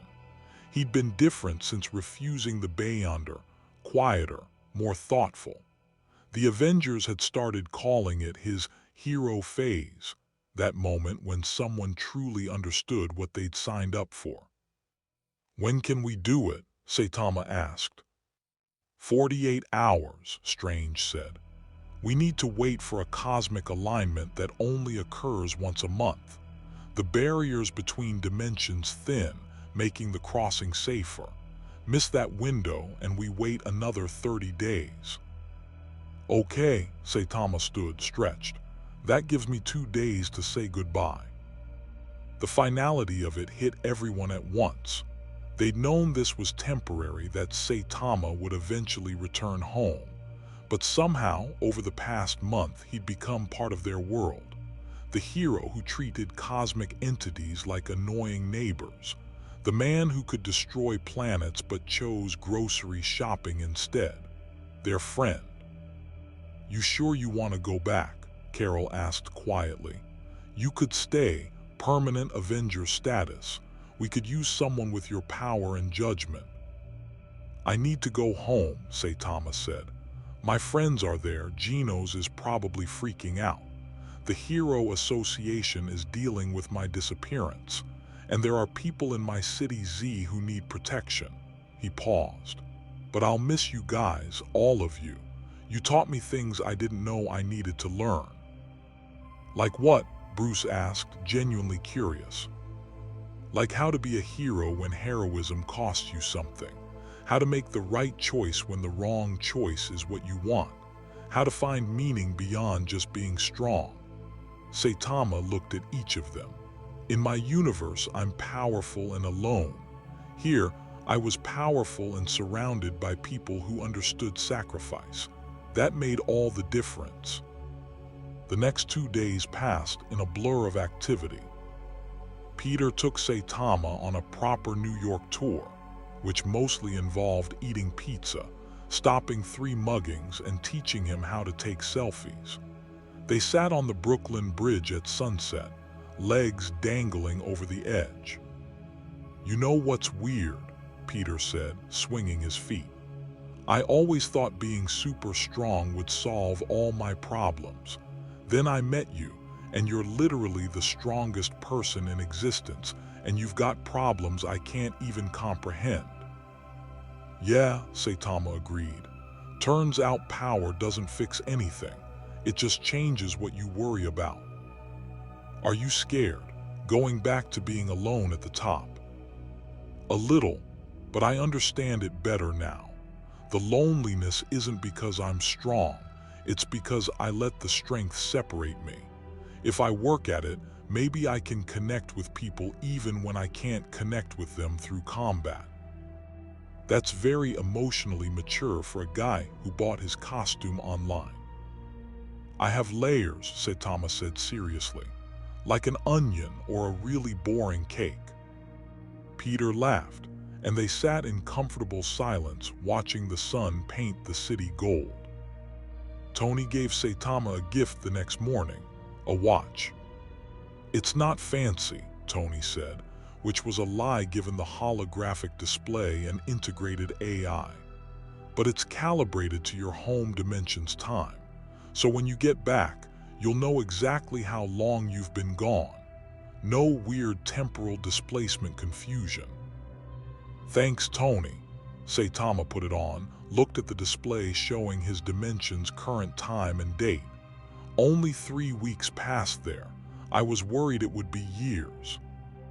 Reed Richards helped with the temporal calculations. "Guy's insufferable but brilliant." Tony paused, uncharacteristically uncertain. "Listen, Saitama, when you go back, remember what you learned here. The choices you made, the person you became. Don't let the isolation convince you it was a dream." "I won't, I promise."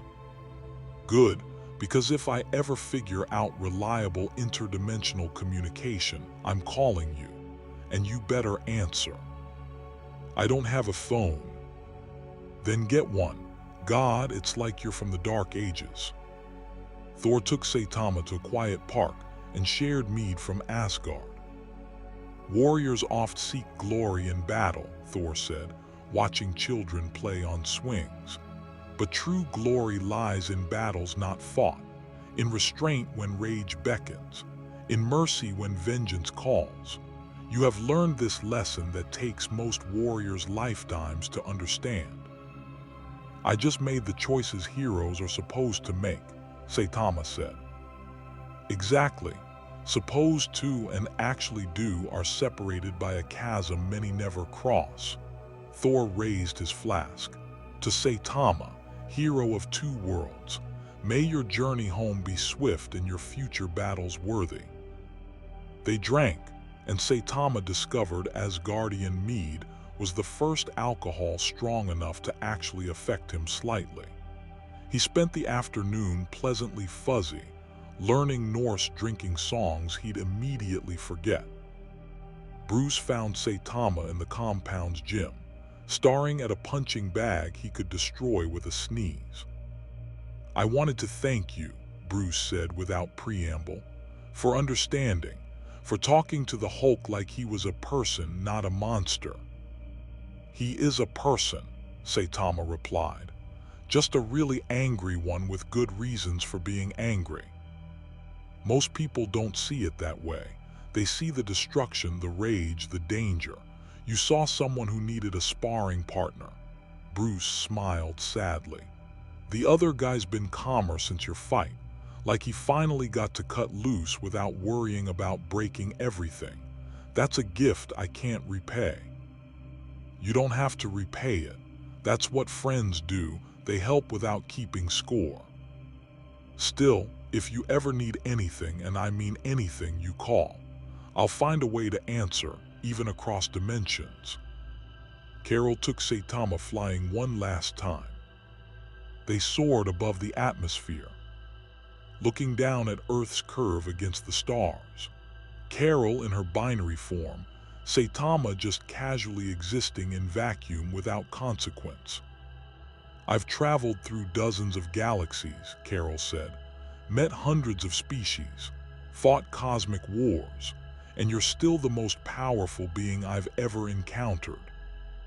"That doesn't mean much," Saitama replied. "Power is just power." "No, it means everything.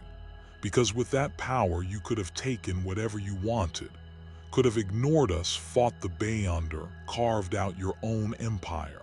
And instead, you chose to protect people who can't protect themselves. That's not just power, it's character." "I'm just doing what heroes do." "Exactly, that's why it matters. You don't see yourself as special even though you are. You just see yourself as a hero with a job to do."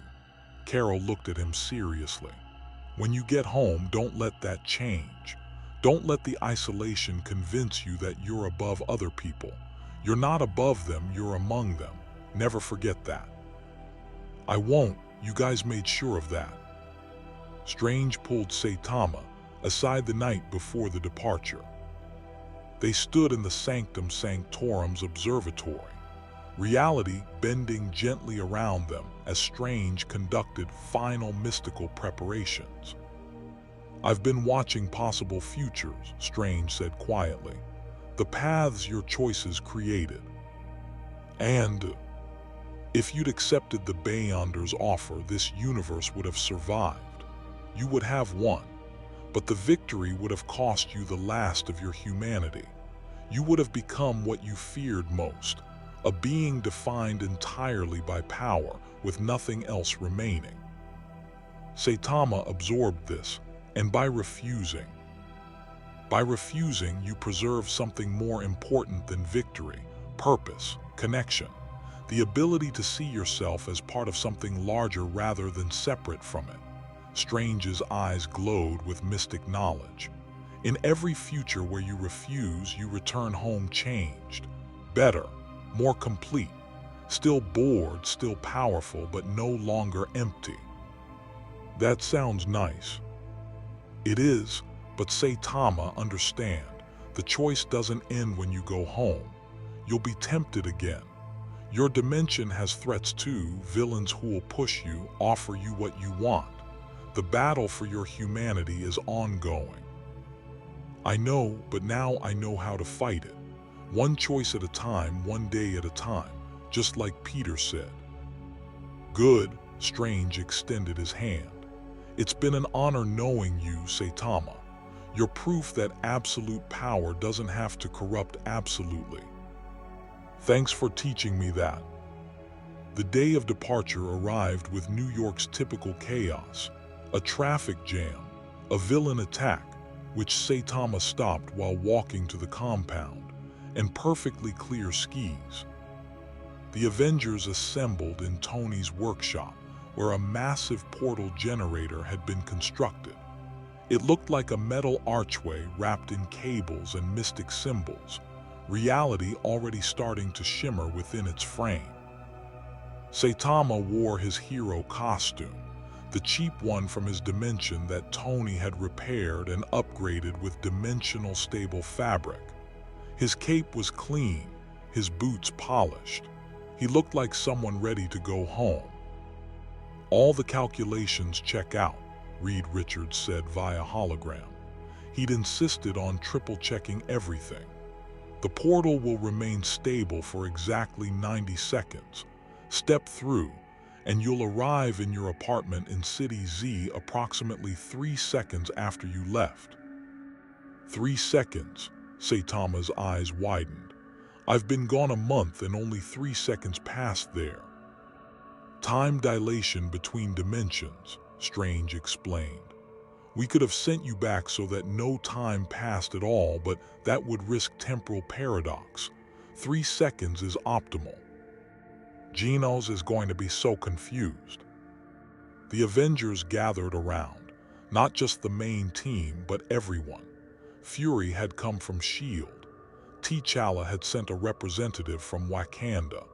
Even Doom had transmitted a brief message. Doom respects your choices. Do not disappoint Doom by becoming inferior version of yourself upon return. Peter hugged Saitama first. Stay awesome, okay? And when you fight monsters, remember quippage is important. Work on your banter. I'll try. Tony shook his hand. We built a quantum beacon into that watch. Long shot, but if we ever crack interdimensional communication, we'll call. Don't be a stranger. I won't. Carol punched his shoulder lightly. Next time you're in the neighborhood, next universe, whatever, stop by. We'll grab coffee and compare notes on cosmic entities. Sounds good. Thor clasped his forearm.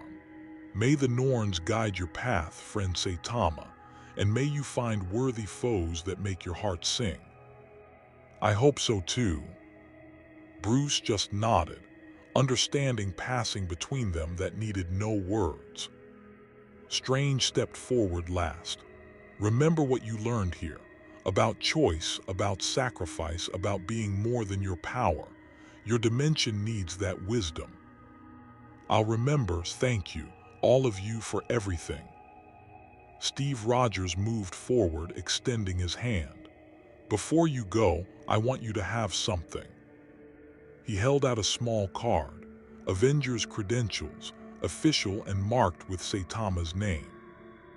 Honorary Avenger, Steve said, awarded for exceptional service to this universe and embodying the values we aspire to. It doesn't mean much practically, but symbolically. You're one of us, Saitama, always.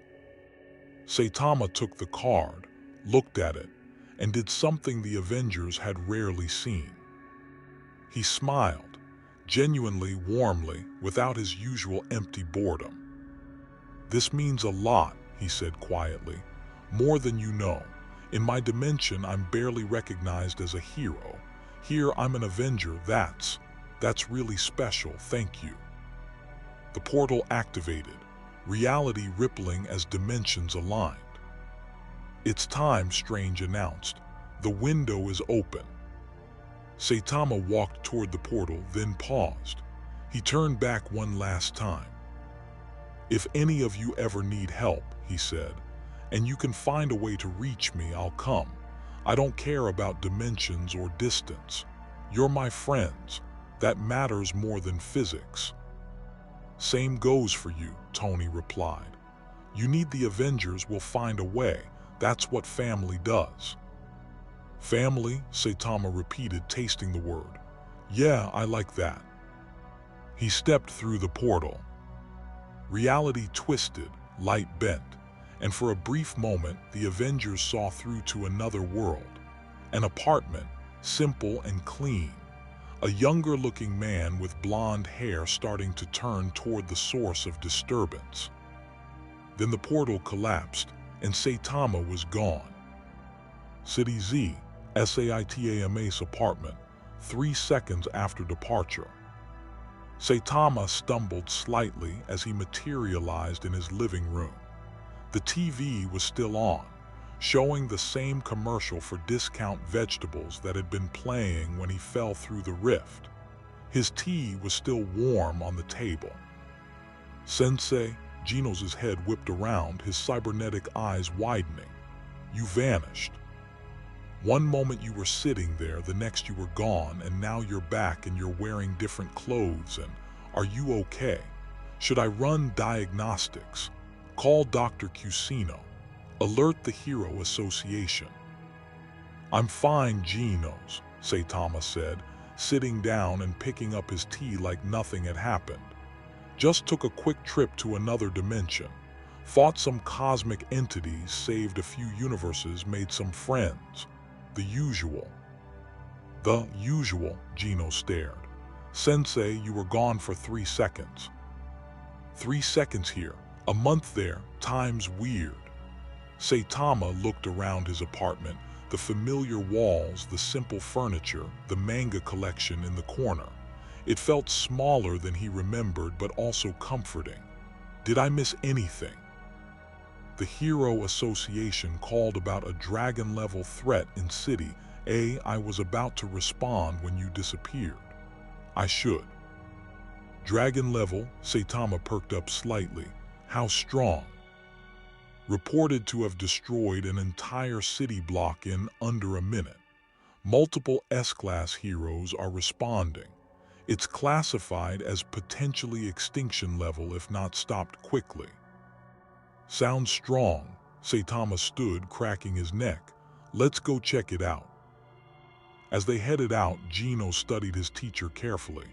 Sensei, you seem different, more thoughtful. Do I? Saitama thought about it. I guess I learned some things about being a hero, about making choices, about how being strong isn't the same as being right. I don't understand. That's okay. I'm still figuring it out myself. They arrived in City A to find the situation exactly as catastrophic as reported. A massive monster, definitely dragon level, possibly god level, rampaged through the streets. It was all teeth and claws and rage, easily 50 feet tall, radiating power that made the air shimmer. Multiple S-class heroes engaged it. Atomic Samurai, Metal Bat, Tatsumaki floating above with psychic energy crackling around her. They were losing. Saitama, Tatsumaki spotted him and swooped down. About time you showed up. This thing's immune to my psychic attacks and she stopped studying him.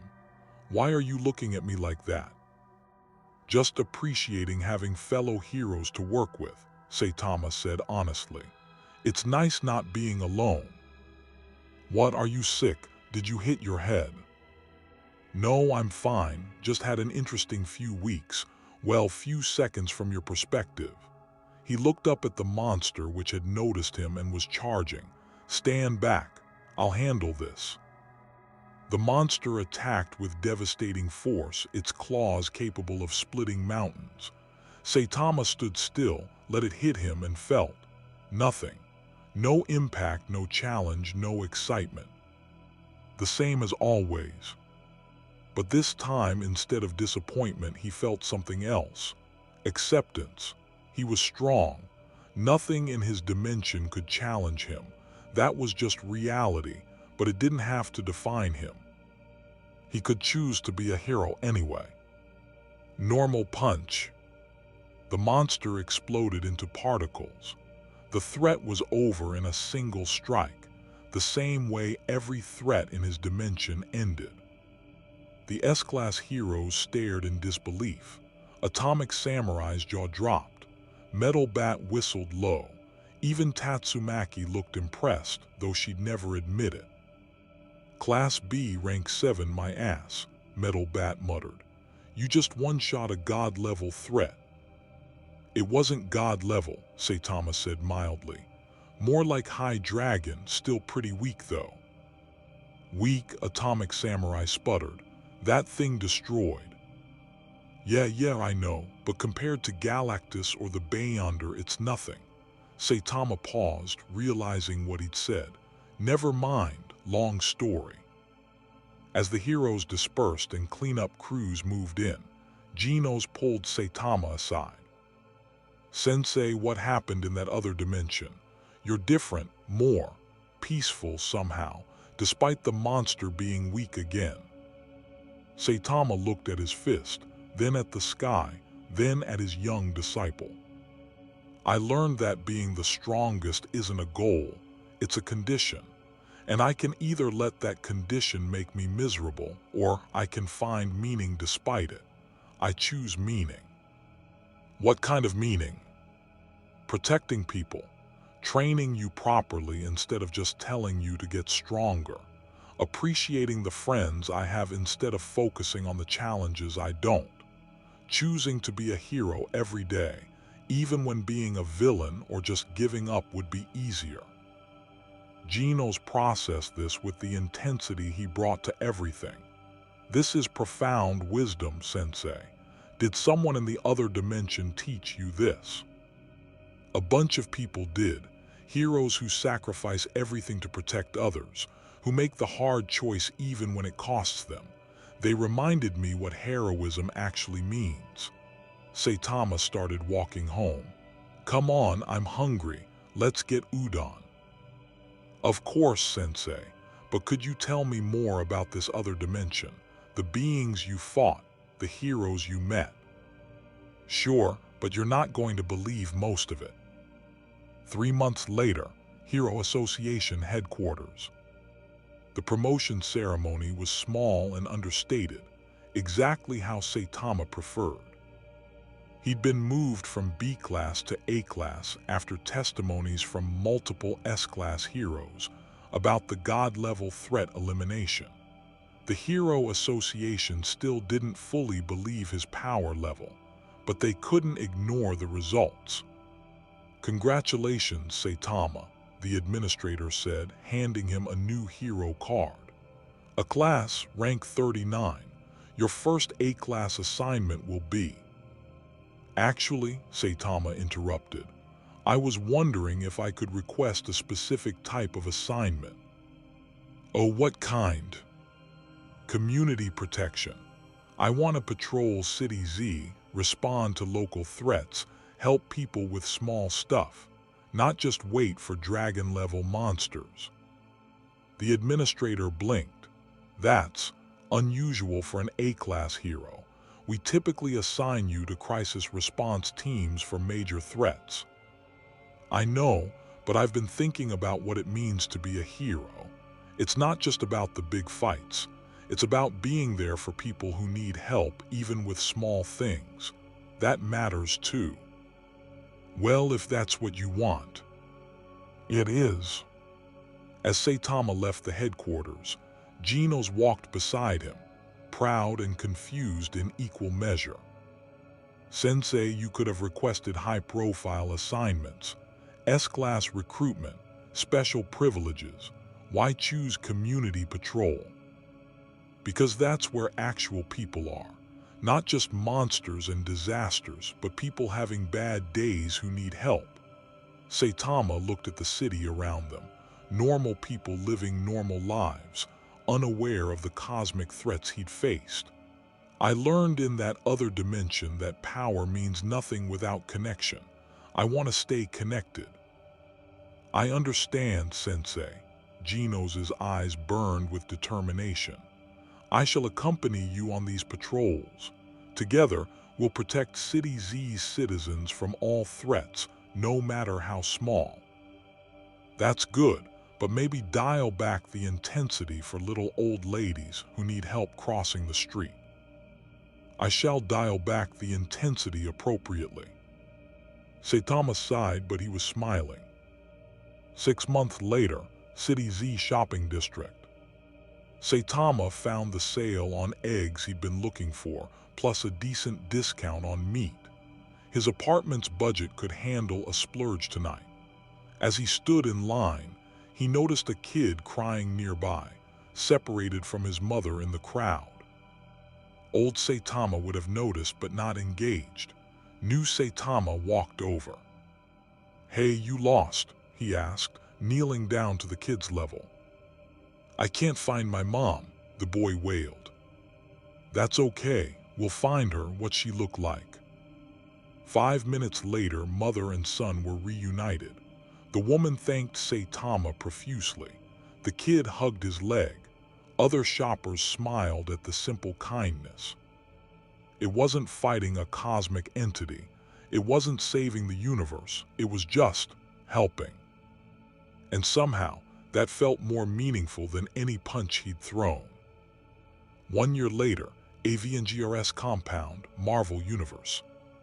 Tony Stark stood in his workshop at 3 a.m., staring at equations that shouldn't work but did. "Jarvis, run the simulation again." "Sir, this is the 47th iteration. The results remain consistent." "Then it's possible." Tony's hands trembled slightly as he activated a device that had taken 12 months to build, a quantum communicator calibrated to Saitama's dimensional signature. "Let's find out if anyone's listening." He activated the device. reality rippled, and across the dimensional barrier in an apartment in City Z, a watch began to glow. Saitama picked up the watch from his nightstand, confused. Then he saw the holographic display, incoming call Tony Stark. He touched the accept button, and Tony's face appeared, grinning. "Hey Baldy, miss us?" Saitama's face split into a genuine smile. "Tony, you actually did it." "Course I did. I'm a genius, remember. Had to pull in favors from Reed, Strange, and surprisingly, Doom, but we cracked interdimensional communication. Can only maintain it for about 5 minutes before reality throws a fit, but hey, it's a start." "How are things there?" "Crazy as usual. Thanos got sentenced to cosmic prison, escaped, got recaptured. Now he's actually trying the whole redemption arc thing. The Beyonder sent a fruit basket with a note saying, 'Thanks for being interesting.' Galactus was spotted helping evacuate a dying planet instead of eating it, which has everyone confused. How about you?" "Good, different, better maybe." Saitama glanced around his simple apartment. "Still bored sometimes, still too strong for anyone to challenge, but I'm finding meaning in other things. Small hero work, teaching Genos, actually talking to people instead of just saving them and leaving." That's great, man, really." Tony's expression softened. "You took what you learned here and actually applied it. I'm proud of you." "Thanks, and Tony, tell everyone I said hi. Tell them I miss them." "Will do, and hey, we're working on stable portal technology. Might take a few years, but someday we could visit. Or you could come back here, have a beer, punch some cosmic entities, the usual." "I'd like that." The connection started to fizzle. "Running out of time," Tony said. "Stay strong, Saitama, and remember, being the strongest isn't the same as being the best. I know, you guys taught me that." "Damn right we did. Talk soon, hero." The connection cut. Saitama sat in his dark apartment, holding a watch that connected him to friends in another universe. Friends who understood him, who'd helped him become better. He wasn't alone anymore. Even separated by dimensions, he was part of something larger. That was enough. Epilogue 2 years after return. The monster was classified wolf level, barely a threat by Hero Association standards. It rampaged through City Z's park, scaring joggers and destroying benches. Saitama arrived and eliminated it with a casual punch, as always, as it would always be. But this time, instead of just leaving, he stayed, helped people up, checked if anyone was injured, answered questions from curious onlookers. A little girl approached him holding a toy. "Are you a hero?" "Yeah," Saitama said, and for the first time in years he meant it completely. "I'm a hero." "Are you strong?" "Very strong. Strong enough to protect people. Strong enough to make the right choices even when they're hard. That's what being strong really means." The girl smiled and ran back to her parents. Genos approached, having handled evacuation. "Another successful patrol, Sensei." "Yeah, another day of heroism." Saitama looked at the sky, different stars than the Marvel universe, but no less beautiful. "You know what, Genos? I'm still bored, still too powerful, still isolated by my strength." "That sounds distressing, Sensei." "It is, but it's also okay. Because I learned that being a hero isn't about how I feel, it's about what I do, and what I'm doing matters even if it's not exciting." He started walking home. "Come on, I saw a sale on bean sprouts. Let's make hot pot." "An excellent idea, Sensei. I shall prepare the vegetables with maximum efficiency." As they walked through City Z, Saitama touched the watch on his wrist. still glowing faintly with its connection to another dimension. A reminder that somewhere out there in another universe, there were heroes who understood, who'd shown him that true strength wasn't measured in punches, but in choices. He'd chosen heroism over satisfaction, duty over desire, connection over isolation. And that choice made every day was the hardest battle he'd ever fought. But he was winning, one boring day at a time. In the Marvel Universe, the Avengers gathered in Stark Tower, Tony's interdimensional communicator humming on the table. "He's doing well," Tony reported. "Finding meaning, staying connected, being the hero we knew he could be."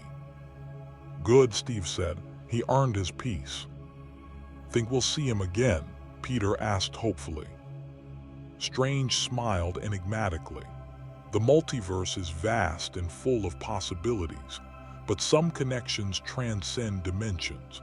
We'll meet again in this life or another." "I hope so," Carol said. "Universe could use more heroes like Saitama." "Agreed," Thor raised a glass. "To Saitama, the hero of two worlds. May his journey bring him the fulfillment his strength never could."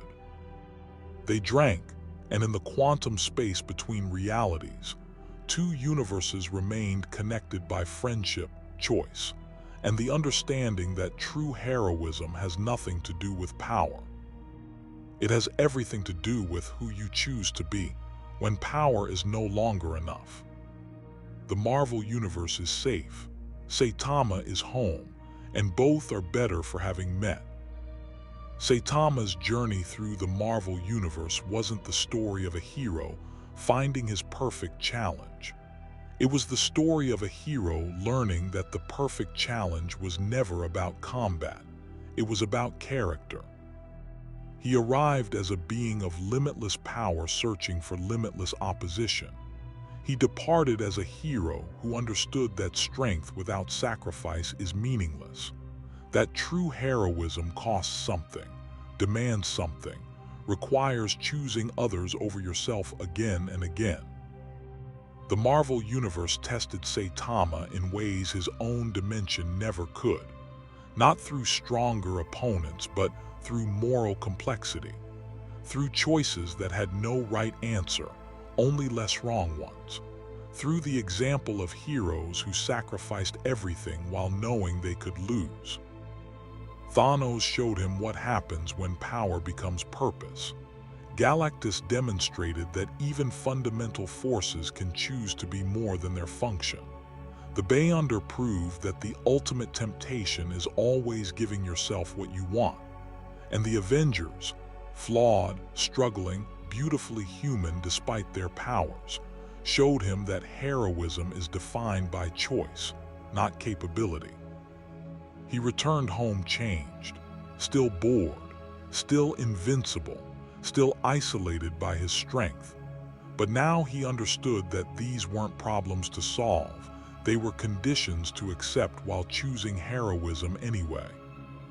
The emptiness remained, but it no longer controlled him, because meaning doesn't come from external challenge. It comes from internal commitment, from deciding every single day to be better than your baser desires, to protect others even when protecting yourself would be easier, to stay connected even when separation would be more comfortable.